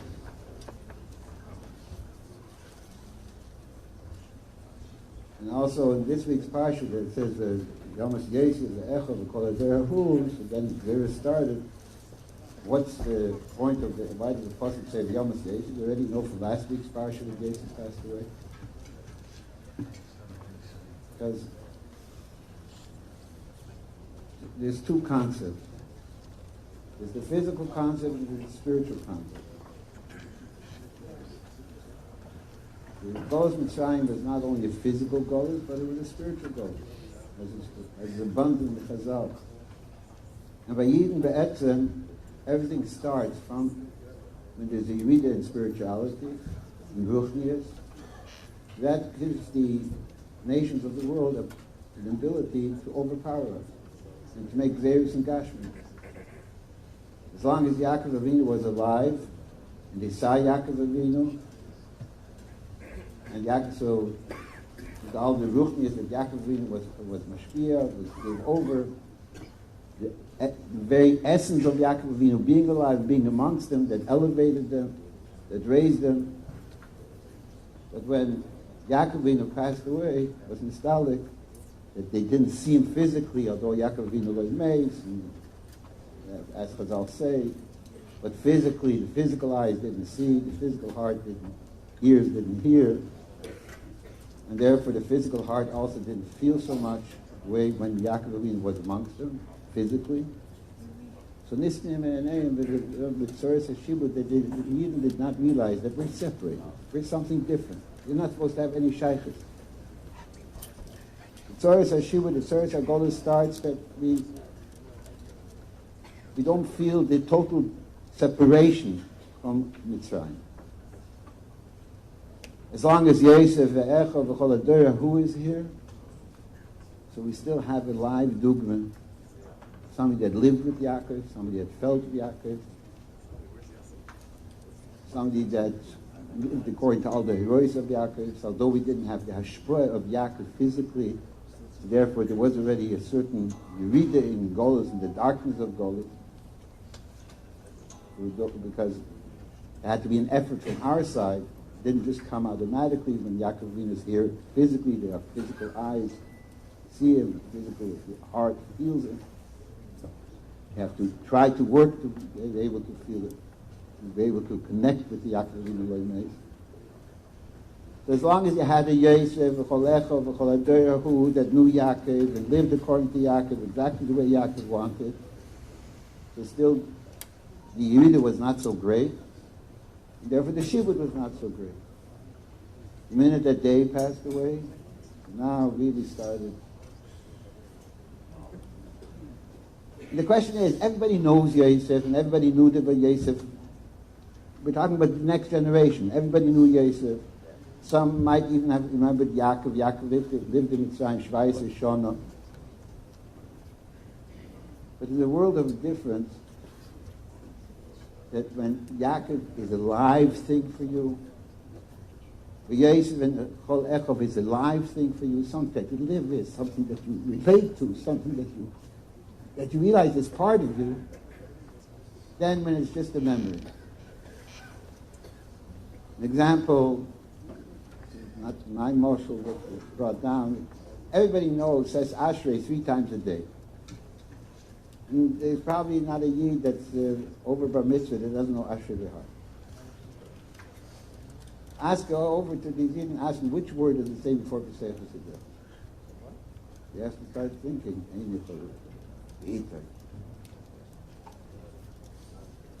Why can't he say the word before Pesach Hasidah if he knows Ashrei B'Har? Mamish, Ashrei. Knows it like Ashrei. Because he's saying it from memory. If you see Ashrei in a siddur in front of you, so there's no difference between the word after Pesach and the word before Pesach. You see it, you live it, it's part of it. It's not only memory. Not only memories, I share nice memories, I share nice stories, I share nice things. But this is mamish, this is who I am, this is what I am. All the inyanim that were mentioned before and all the shlochim, we can't add to them, it could add to them, can't elaborate on them maybe more. But they stem from one thing. There's one thing that I was always totally amazed. Rabbi Raichik, there was no such thing as, when he was by a Farbrengen of the Rebbe, he knew the exact date, he had the whole picture in front of him. And he said over a Sikha from the Rebbe, it wasn't only saying from memory, he lived it. See, the way he saw it, the way he said it, the way he expressed it, living it.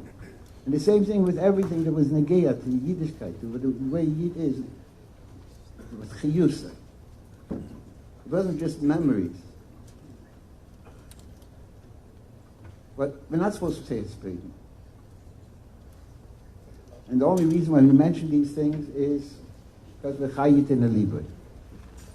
And let's be honest, how many people here tonight, after hearing all these stories and all these milas and all these things, say to themselves, okay, I got to start being like that? Or is there a little Yetzirah that says, I don't have those capabilities? It's not me. Very nice person. I should try to emulate. I should try to copy. But I have a Yetzirah. I know myself. I'm not holding B'dat Madrega. I'm not holding there. So how can I start emulating these things? How can I start copying these things? Let me give you a small idea, maybe. Tanya is called Sefer Shel Beinu. This week is Chof Dal Tevis. Worthwhile maybe to speak a little bit in Tanya. In Tanya, he speaks about the Hes Lukas, which are explained in the Gemara. There's a Tzadik Gomer, Tzadik She'ena Gomer, Tzadik V'Tevei, Tzadik V'Ralei, Rosh V'Tevei, Rosh V'Ralei, and a Beinu. Now, the way the world understands a Tzadik, it doesn't even come close to the level of Beinani, of Tanya, the way the Alter Rebbe explained it. Says not that the world's concept of tzaddik is wrong. The world's concept of tzaddik is tzaddik b'dinah. It is zeicha b'din, doesn't deserve a punishment. But the essence of the level of a tzaddik is something totally else, something totally different. Halavai, the tzaddik, of the way the world understands the tzaddik, should come close to the level of the way the Alter Rebbe explains what the Beinani is. A Beinani is le'ichoto meyomov, and he's not going to sin. It's like the Rambam says by Baal Tshuva, made all of you there to Luma, he says he's not going to sin. Never again. He'll never do it again. And he's not going to sin. That's a Beinani of Tanya. Why is he called a Beinani, not a Tzaddik? If he doesn't, Machshava, Dibur, Maisa, he does not sin. Because he has a type. Not Chas V'Sholom to do the Aveira. To do an Aveira. But he has an Atiyah, a Taiva, a Yetzer for certain things of Vaylam Hazard. But he's constantly misgaber of that type. He constantly overcomes it. That's a Beinani. Mechsidim used to say, and he explains, a tzaddik, there's a tzaddik v'ralei, he started abolishing the Yetzirah, started abolishing the Taivas Toilam Hazard, the Imyoni Olam Hazard. A tzaddik gomer, is that the Yetzer Hara transformed to a Yetzer Tov. Called the Vavcha B'Shnei Yitzirah. That's a Tzadik Gomer. But then there's a Bein. And Chassidus used to say, the Alter Rebbe calls a Bein that's Midas Kol Odom, that everybody could reach it. Everybody has in his power never to do an Aveir, Machshava Dibur Umayis. But Chassidus used to say, Alavai Beinani. I say nowadays, Alavai Rosh B'Tevloi. What's Rosh B'Tevloi? That every Aveir that he does, he has Charot. Rosh B'Tevloi is that he might do an Aveir once in 6 months. He's not like a Beinani that's totally separated from Aveiros B'Poyel. But when he does the Aveir, he has Charot. Try to do tshuva. Except he's not Eiker. He still has the Haluliyas. He doesn't have the Yedel of Yediyah Talumas that he'll never chayzer again, because then he would become a Beinani. But Al Kapani has Charot, it bothers him. Rosh Hashanah is somebody that he does whatever he does. He doesn't care. That's his style of life. This is the way I am. Doesn't bother me. Rosh Hashanah, he still has it, even though he can't. He's not mizgaber of the Yetzer Hara, but it bothers him. So hope that it'll change. And in each one of these categories, there's thousands and thousands of different madrigas. So now there's a simple question. Halavai Rosh Hashanah, Halavai Beinani. Let's say even Halavai Beinani. Why does the Alter Rebbe Bichlal in Tanya spend a whole parak speaking about the Tzaddik V'Teva, the Tzaddik V'Ralei, when it's a Tzaddik Yisrael Eilam, there's one in a generation, okay, Tzaddik V'Ralei, he says it could be 18,000 in a generation, it brings different Mamorei Chazal, could be a lot of them, but for most people, Midas Kol Odom, what's it negayah to me, the Avodah of a Tzaddik? Halavai, I should horve in the Avodah of a Beinani, I have a Yetzer Hara, and I have to be Mizgab. We heard from one of the Shviim once that Ba'ivim Kloli, it's the way it's in Tanya, but Ba'ivim Prati, every single Jew is a Eilam Kod. Every single Jew is a small world, a miniature world that contains within himself everything. And in every single Yid, there's a Tzaddik Gomer, there's a Tzaddik She'ena Gomer, there's a Beinani, there's a Rosh Hashanah, and there's a Rosh Hashanah. There are certain things that it says, for example, in Tanya, even a Kal Shebekalin, he can't separate himself from David. Everybody has a certain thing. This, I don't even have a title for this. This is something which is very positive. This is something which is inbred in me. I can't separate myself from it. And in those aspects, he's like a tzaddik, like a tzaddik gomer. He doesn't have a Yetzer Hara for it. He doesn't have a nisoyin, nothing.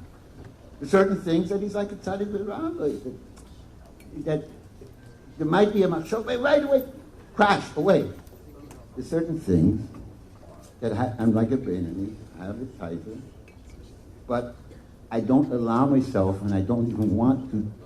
I can't picture myself transgressing. Just do it. Certain things are like a Rosh Hashanah. We're weak. We fall through. You have charot. I want to change myself. But then there's certain things that are like a Rosh Hashanah. No, not even a hero truth. When's the last time we had? I don't know. I'll talk about myself, not anybody else. A minute or 5 minutes of bittul teva. Just an example. Time I had to hear a tshuva for lack of iyun tefillah. I didn't mamish with each word. Things that David should demand. And I don't anything else. I want to talk about here. So let's leave it where it is. There's certain things that style of life, like Tavis head from Gimel Klippus Atmeir. The last time we had to hear a tshuva for that.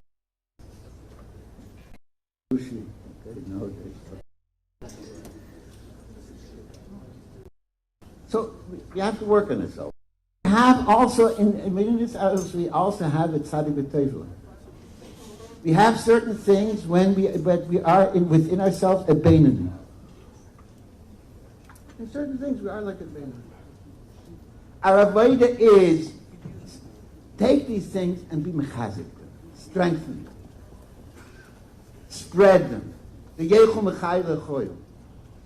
Take those things that I don't want to be separated from the Eibishter, and the only thing that I can do something wrong is because nichus mi ruach shtus. I don't want to be a shait anymore. Certain things I know I'm a shait if I let myself fall through. I'm not.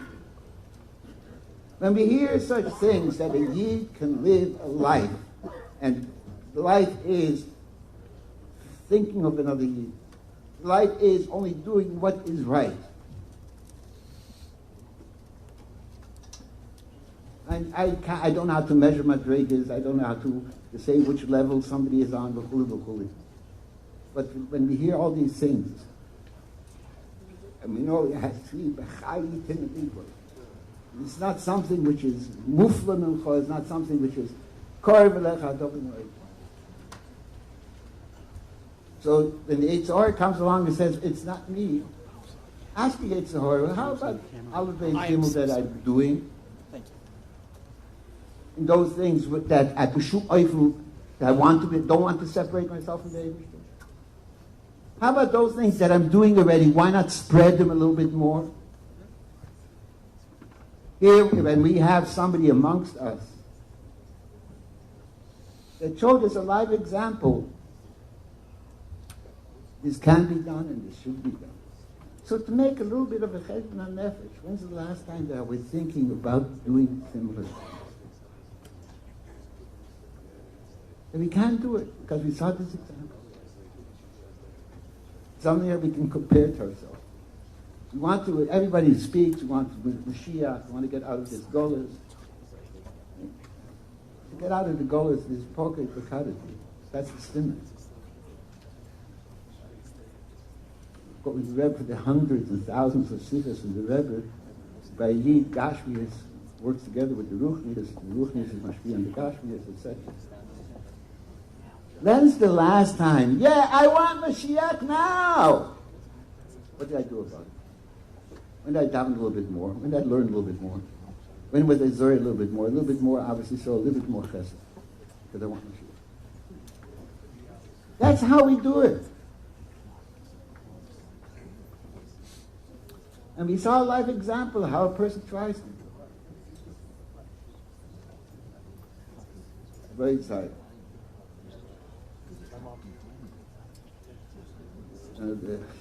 Once somebody had a daughter first, and he wanted a boy, so he told me. He said, yes, a bonim adifim simonim. I said bonim is better than simonim. So, enough simonim. We have enough simonim, we have enough simonim of the golas, we have enough simonim at the end of the golas. You need the bonim, the chazot, the actions. And let's start. Everybody should just accept upon himself one thing that you heard different mice in the ear.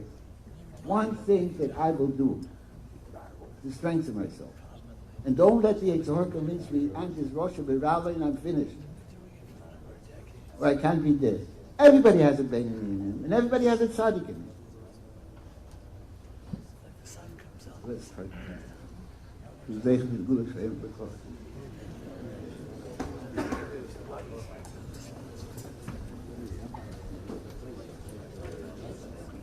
I used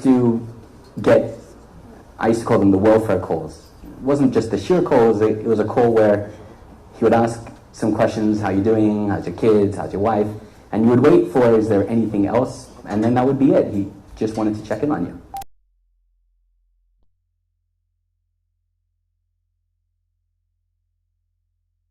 Then on the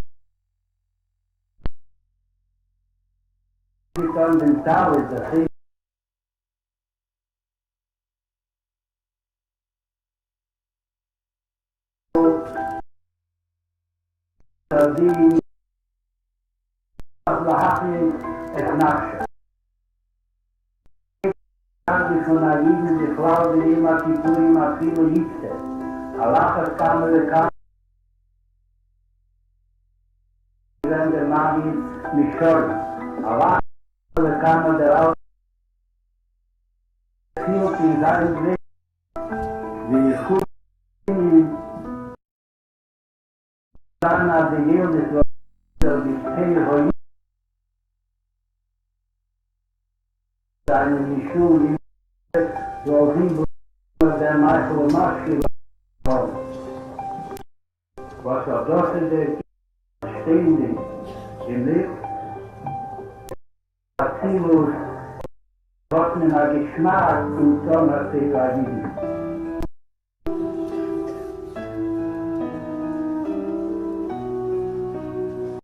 It was the end of the year. It was my bar mitzvah, and I was set to have a bar mitzvah party on Thursday. I don't know what the date was. I know the Hebrew date now. It was Beis Sivan, and on Monday, my sister had to call all of the parents of all my classmates and tell them to cancel because my father's mother was really ill, and he had to leave town to go visit her, and the party wasn't going to work out, which it was devastating as a 13-year-old, and there's nothing I can do about it. You know, it wasn't as important as other things going on in life. But the following day was Tuesday, and in the middle of the day, Rabbi Raichik showed up in my class with pies of pizza. And I found out recently, my mother told me that he had actually called the principal and arranged to block out X amount of time from our schedule so that we would be able to sit and have a bar mitzvah party. All of it on his own accord. I had no clue about it. But a few days before Pesach, the original Pesach, the first one of Corona, Rabbi Raichik called me and he said he put some books that he had about his father, the famous Shadar book, he put them downstairs in front of my door, and he asked me if I'd be able to go deliver them. And he explained that there was a 3-day Yom Tov coming up because Pesach that year was Thursday and Friday, and then it was Shabbos. And there were people in the community that live alone. They wouldn't be able to go to shul. They wouldn't even be able to be invited to people's house for a seder, etc., due to the situation at the time. And he was worried, what are those people going to do home alone for 3 days? And therefore he asked me if I could go and deliver those books for him so people would have simply what to do over a 3-day Yom Tov. That's how much he was thinking about them in advance. I'm a ger, I'm a convert. And since we start coming to them, they told us, now we're gonna adopt you. Now, just like they took over. But my wife and I, we really felt the connection, and since then it's like everything took off. Marriage, when we were married, we have problems having a child, and he helped us through. He helped us to tell us to ask to the Rebbe for a blessing, for bracha. And things went through. The fruit of that is my Yosef Yitzhak. And I'm very thankful to Kadosh Baruch Hu and the Rebbe. And I'm very immensely thankful to Rabbi Raichik and to the Rebbes. My father, Olav Shalom, passed away on a Motzei Shabbos. He was lying for about 2.5, 3 weeks before he passed away. And prior to my father going to the hospital for his final stay, he wasn't well for some time, and Rabbi Raichik lived down the block. He would call constantly to find out how you're doing. And when it became difficult for my father to walk, Rabbi Raichik would even come down the block and come upstairs and pay a visit to him. But then once my father ended up in the hospital, things deteriorated and things became very challenging. And obviously my father wasn't taking phone calls. He wasn't capable of taking phone calls. And my mother and myself, it was not so simple. We were spending nights in the hospital, and there was limited communication, shall we say, with Rabbi Raichik. And on Shabbos evening, or Shabbos afternoon, things took a turn for the worse. And ultimately, about a half hour after Shabbos, or 45 minutes after Shabbos, my father was nifter. But about 10 minutes or 15 minutes before Yitzias Neshama, this is literally a half hour after Havdalah, who shows up in the ICU? Rabbi Raichik. And he comes up, and I see him there at the ICU, and I said, Rabbi Raichik's mamish, we were aware, it's final moments. Like, how did you know to come? And he said, I just had a feeling, he says. I haven't been in touch with you for a while, I haven't heard anything, and the whole Shabbos passed, I didn't see you in shul, and I had a feeling that it's just, I need to be there. And as soon as Shabbos was over, he got into the car, drove down to Sears, and just that heart-sickening feel of paying attention, of being present, enabled for him to be there with us in those final moments, which was something that was extremely special, but again underscores his concern and care to the last, Being in the community, of course I knew who Rabbi Raichik was, you see him in shul, I saw him in shul sometimes talk, I heard talk for bringings, but I didn't really know Rabbi Raichik, we weren't friends or anything. Until one day, I get a phone call. Hello, it's Rabbi Raichik. I hear you can help me with something. I said, sure, what do you need help with? He said, the phone lines in my office are staticky.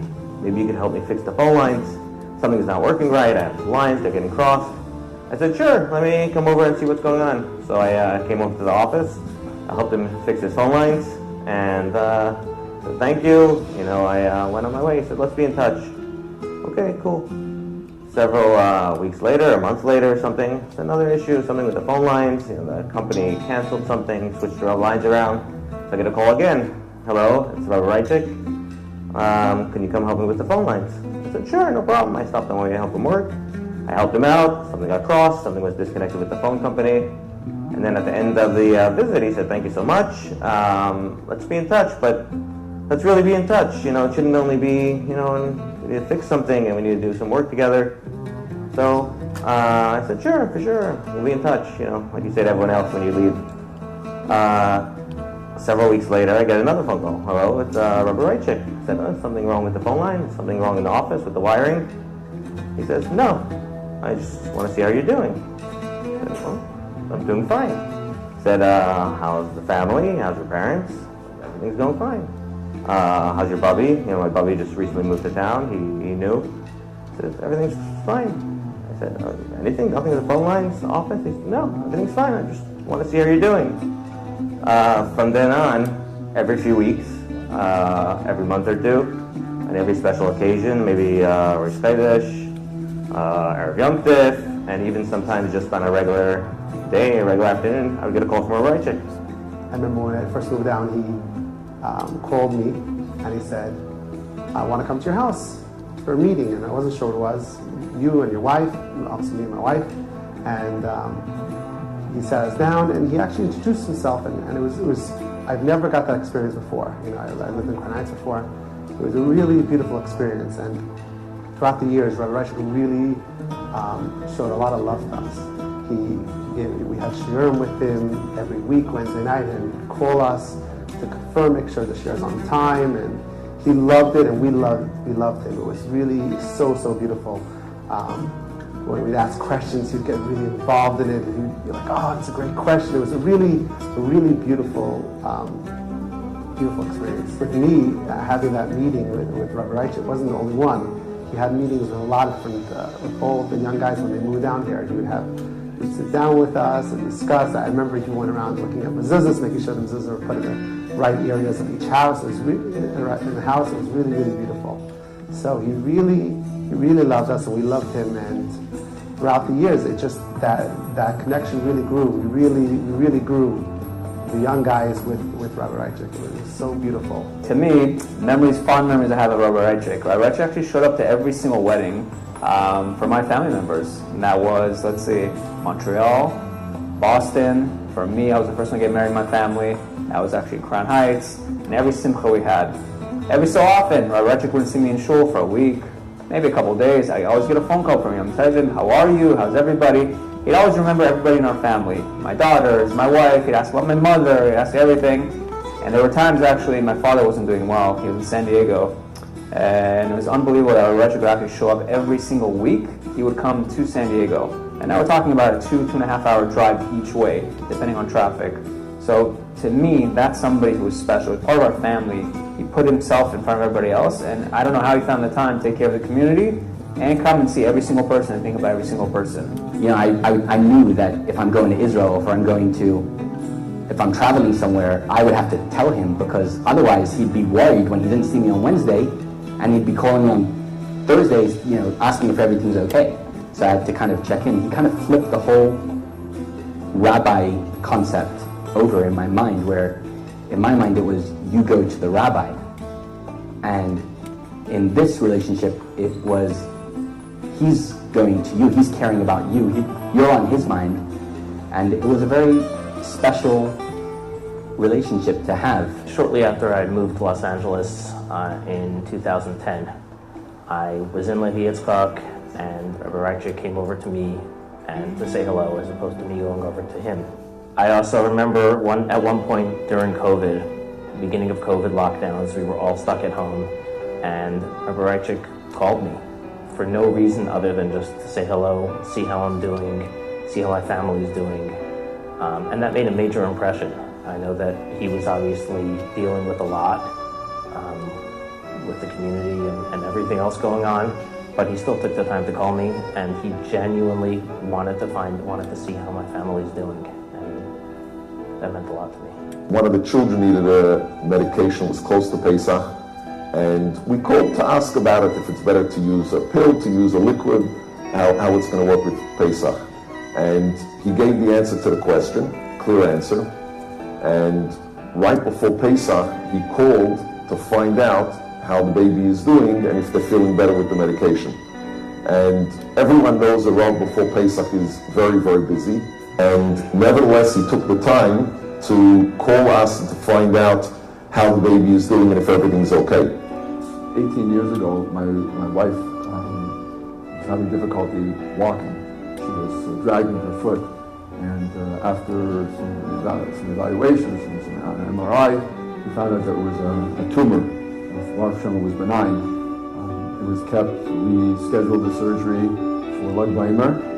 We kept it very quiet. Only family members knew, and we let the Raichiks know. Baruch Hashem, when my wife came into the room, a few hours later, Rabbi Raichik's there in the hospital, and I couldn't believe it. He walked in like family, because we had no family here. And he's not just a rabbi, he's his family. I called him for all different questions that came up on shluchas, which are not always so predictable. I remember the classic line that I remember is he would, after I tell him what I'm struggling with, he would say, all right, he would do the, and after the corrects, he would, all right, this is what we're going to do. I remember thinking then, the whole expression, this is what we're going to do, this wasn't his problem, this was my problem. He's not living in my life. I was running my thing, I was doing my things. And the way he almost absorbed it, like it became his thing, it always made you feel very comfortable. It's like, it's our problem, this is what we're going to do. You're going to tell them this, you're going to tell them that. And he was like, it was guiding me, but I always felt like, and it was very common language. Baruch Hashem, I had a long journey, meeting my wife and marrying my wife, and my father-in-law, who lives in Sydney, Australia, was really close to Rabbi Raichik. And Rabbi Raichik was very involved in my shidduch. And there was a few people involved in my shidduch, but nobody was involved in the empathy and really recognizing what I was going through, being involved there. So I owe him a tremendous amount of gratitude. I have the schools to live right across the street from the Raichiks.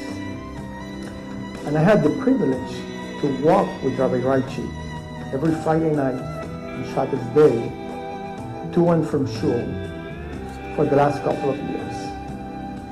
I enjoyed many private conversations with him. Oftentimes, I would share with him things that troubled me. And just by talking to him and the way he would listen, you felt like automatically most of the worries were alleviated. He didn't just care. He didn't just listen. I felt he was in it with me. After Rosh Hashanah, when my wife and I came down with COVID, so every 2 days I got a text or a phone call from Rabbi Raichik. Just, how are you? My wife, the same thing from Rabbi Raichik. And to me, that's real caring, and that's something that I want to continue, and I've learned such a valuable lesson. We were not the guest. We were not the guest on Shabbos. We were not the guest on Pesach. We were the family. We were part of the family. The way Rabbi Raichik chazer sicha, you knew he was there. The way you call him for halacha, he wasn't answering halacha in Shulchan Aruch, but he was answering your question and what you had to deal with. You know, thinking back as a 13-year-old, to have the bar mitzvah party canceled, which, you know, I had envisioned and planned and thought about exactly how I wanted it to be, it was just crushing. You know, today as an adult, I realize, okay, not a big deal. But at that time in my life, it was the most important thing, and to have been down in the dumps and to have a particularly close relationship with Rabbi Raichik, but for him to know what was going on in my life and to think and care enough to take that action and to go out of his way, not only to buy the pizza, to think about it, but to call ahead and make sure that we as a class had that time blocked off so it wouldn't be rushed, and to spend his time during his day to make sure that I had something that he felt was important, I think speaks to the character and to who Rabbi Raichik was. Dort zeker de klone Saline das Chassidus Autorgitter, als mit gucken die Kalderuf, was mit der Dynastie Chassidus an der gelegen in enormen Amukim bejährt. Wo dort der Pnimi Satere gefragt nach einmal gedacht, allein gerne in Asbore von Chochma Wiener Saar, die Rapporter und gelegten Dogorschaft soll sein der Linie von Tona Teva Aiden Begashmi oder Berufnis wie der Wort von Baal Shem Tov. Das Amnestina Skea, als jeder der Mahmodi und Matzol in der Einzelne voller Profis kommen, werden gestellt für Adami in Israel, als soll Sachen verdienen als seine Leben habe. Der Fall ist der Konvention hat Teva Kreten Mieden.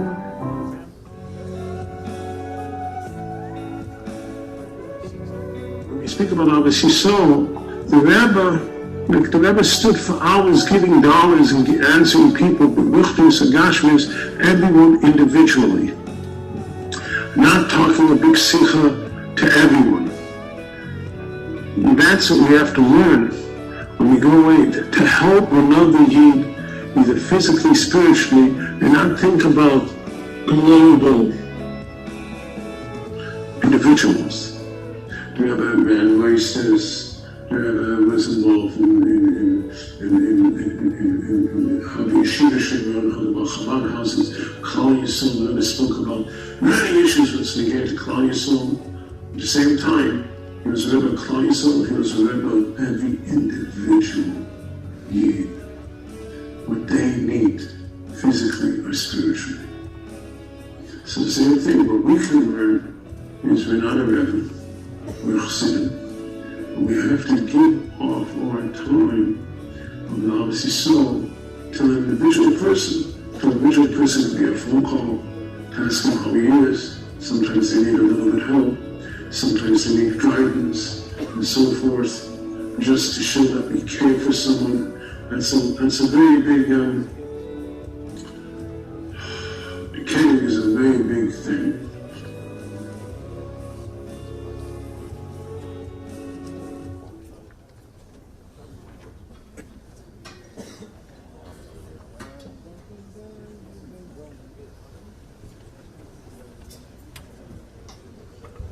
I'd like to thank my brother Abdullah for putting together the videos in a very short notice and making it happen.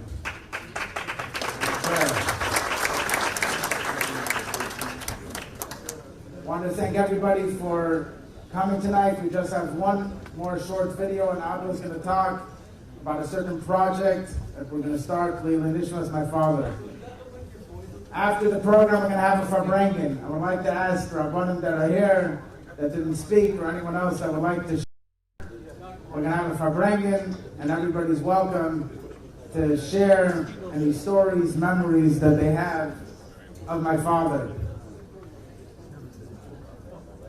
I would like to ask a bracha that my father, Harini Kaparas Mishkavei, my father, Olav Shalom, should be a good ice better for my dear mother, for our family, and for the entire community. That he should be Lamala and already push that we should have the Gula. It's time that we be reunited again, everybody with all their loved ones, with the Rebbe, with the Gula now.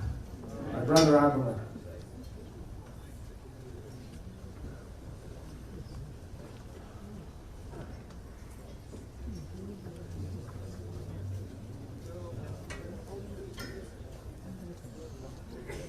So, my father, Rabbi Raichik, he touched on a lot of things, and the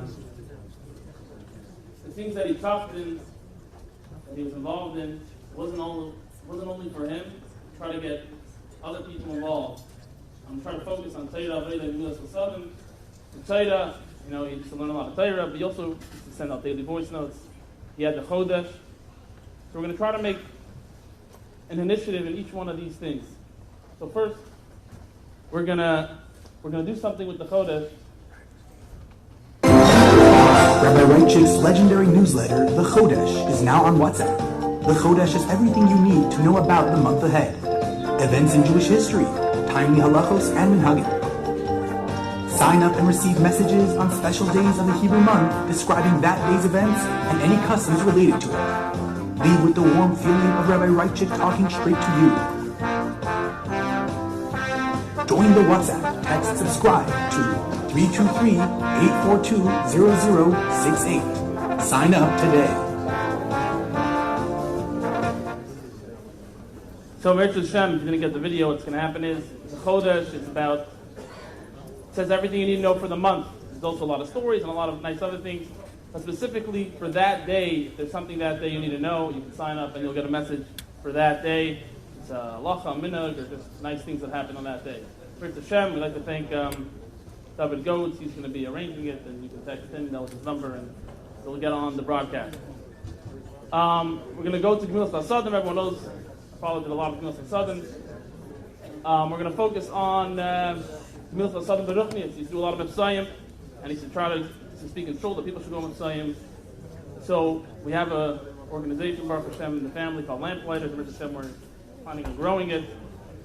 We had a lot to stand by routes in the past, and my father used to go there. And the old age homes, and Mirza Hashem, we're going to grow that. The third thing, I don't know how much it's connected to Avodah, but I think it's also an Avodah, is Tada.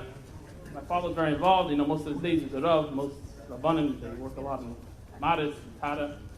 My father really wished, one of his big wishes were, and he spoke about this, almost at the end, that he wished that we have another mikveh on this side of town, a mikveh that is private, it's private parking, and it's a mikveh for the whole city, society. You can have both baitis, or al-gabi bar, or al-tzad bar. So Mirza Hashem, our family, we take on initiative, with Hashem's help, try to raise the funds. It's going to be a big project, and to build a mikveh on this side of town. Baruch Hashem, we already have some pledges. We already have around $1 million in pledges. We're looking to get $7 million. So, if you want to be involved, let us know. Okay. It's great fundraising right there. Shkoyach Abdullah.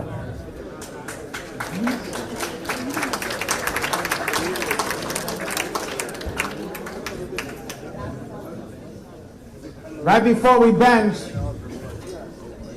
it's going to end up the evening with a short practical story. Rabbi Shachat said, what could you take away?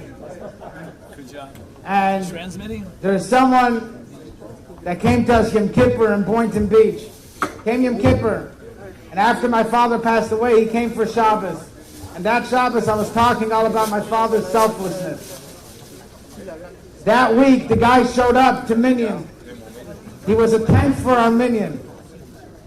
Baruch Hashem, we started a daily Minyan in Chabad West Point in Shacharis Mincha Maariv.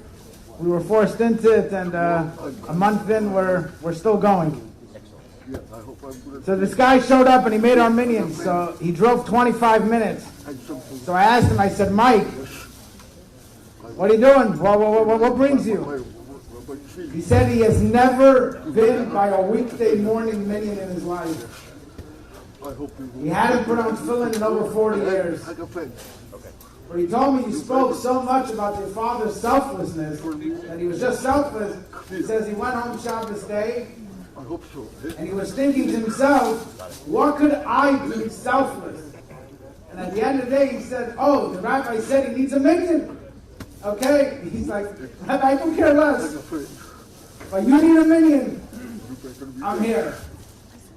Everybody on their level, for whatever it is that we could do, something giving up from ourselves, Leila Nishmas, my father, something, one thing that we could do, selfless, and that should tip the scale, as the Rebbe always spoke, that one mitzvah, the Rambam, one mitzvah, we do one thing, and that one thing could tip the scale and bring the Gula now. L'chaim. We're going to bench. After benching, there'll be a farbrengen.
We have a kohen over here. Now watch.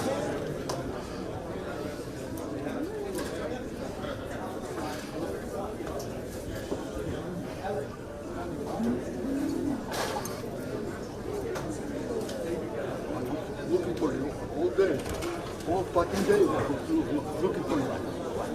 Okay? I did not drink anything because of you.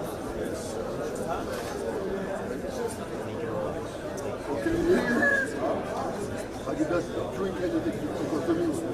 I did not do hakafeng because of you. Kiddush because of you. Last Rabbi Shusterman to lead us in benching. Started a practical guy.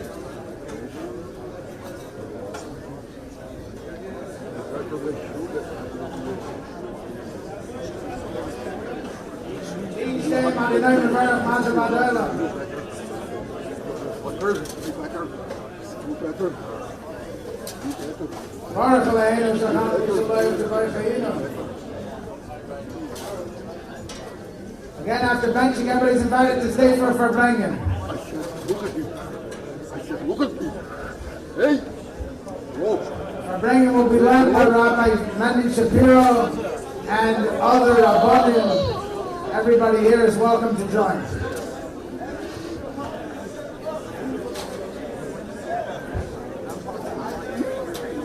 Where's the other way out? Calm down. Look at me.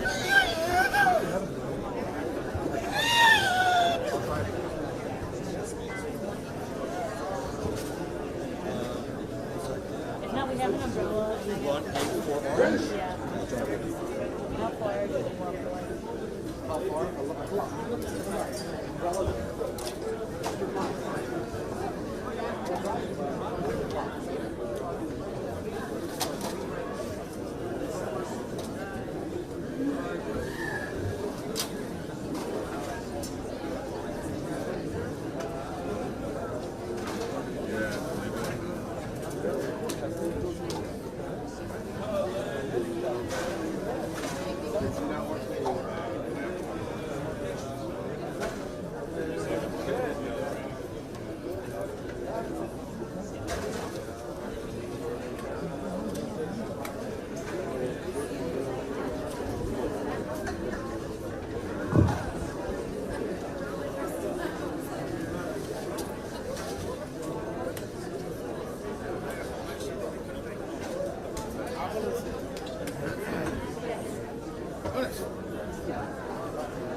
Hey, you brought an umbrella by chance?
You don't see him anymore?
If anyone will be forgetting now at this table over here, everybody's welcome to come. Don't clean out all the food.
No, I just need to get on that spot. Thank you.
Ay, ay, ay.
Why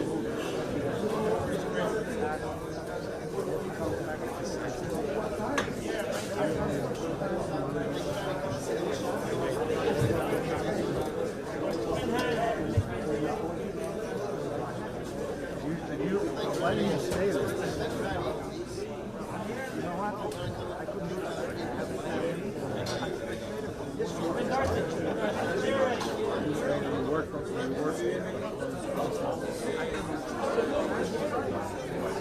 Just basically you gave up your life.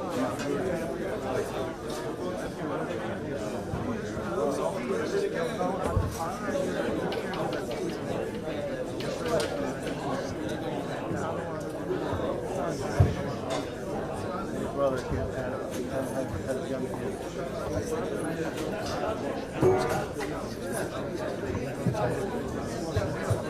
And the first time I met your brother in Russia. Yeah, I didn't even know you had a brother.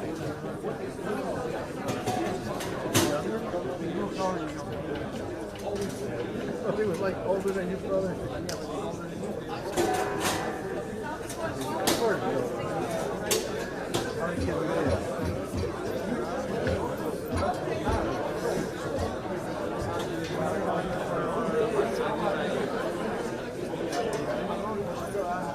The first time I met him.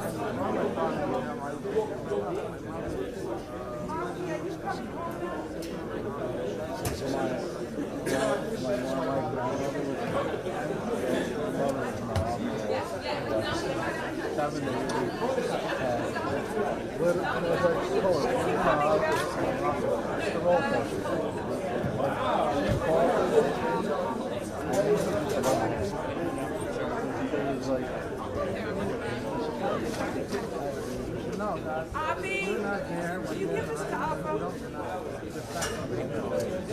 That was like a factory story. Beautiful.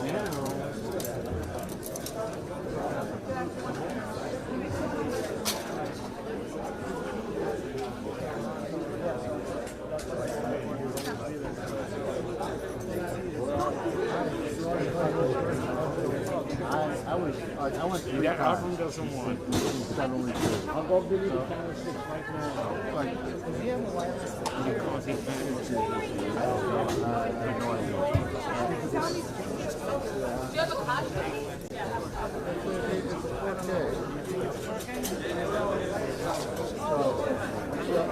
What do you think about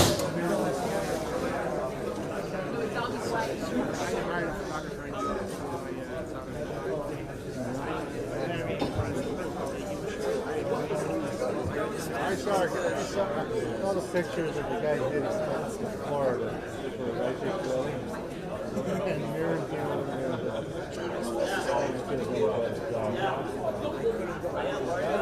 don't want to go there for work.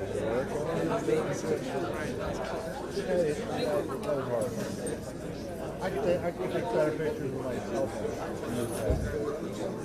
No, it's no, you have to know your subject. Knowing your subject is I never use it.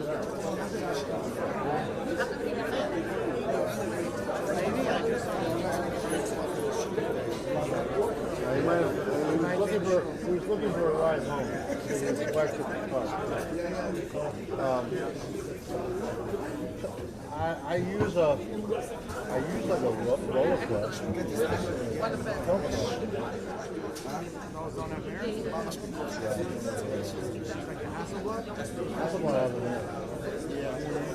You know, I know the guy, the lady and brother shoot the party. So I showed him a picture of a house guy and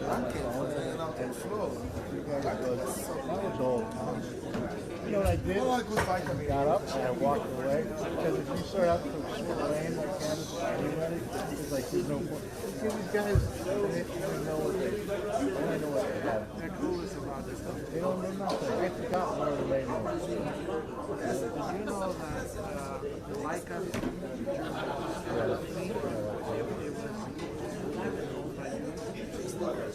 sorry.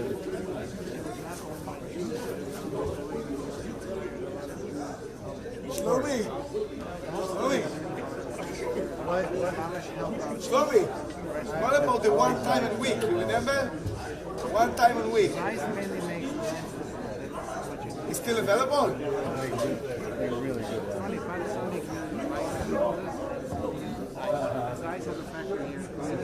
Sorry, what did you? Size has such good. Hey, yeah, I want. Have you ever put? Hey, don't cry, don't cry.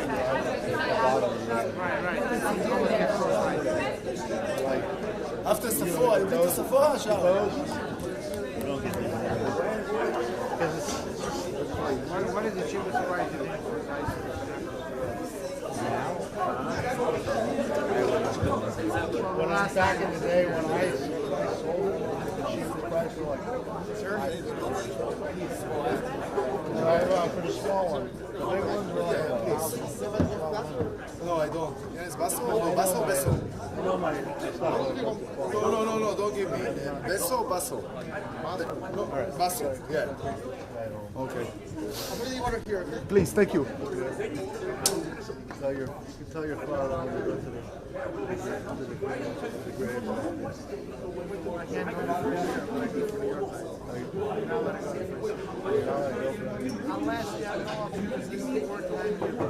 Or is it buried here?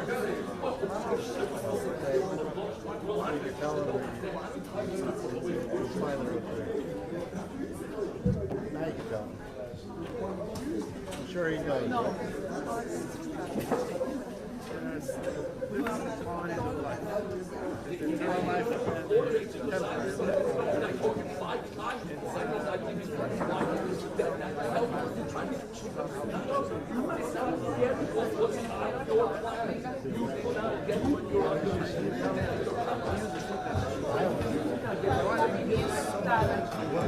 What type of master? I have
Este nomás. Y ahí para allá nomás.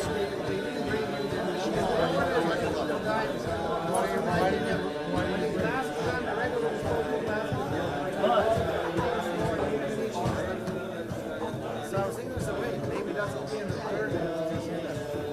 Try one night.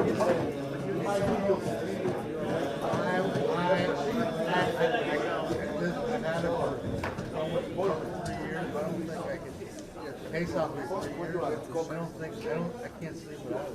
So I know somebody uses a sleep machine. They maybe 50 pounds. I lost 20 pounds. If you lose another 25, you're probably not going to sleep. I lost 25. I rode the bike. I was working out of town. I didn't ride the bike so much. Because I didn't want to bring it with me. My hours are long. I'll tell you another thing you can try.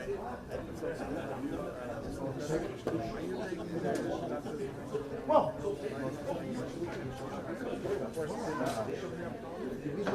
Where's the thing? Capsule is the third.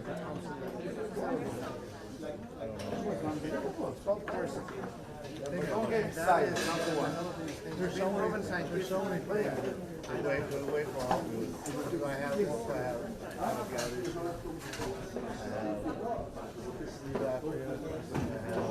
You're too young to have all these things. And you don't even have your family to worry about. So you have to really take care of yourself. But I'm decided to bring the bike. Thank you. I know. We'll get on it tomorrow. I have a bunch of things. Tomorrow's supposed to be a nice weather. Yeah, I look at the weather. Today's last time you got on the bike. I walked today from the store. I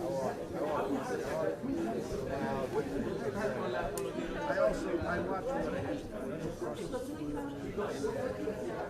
You're not skinny.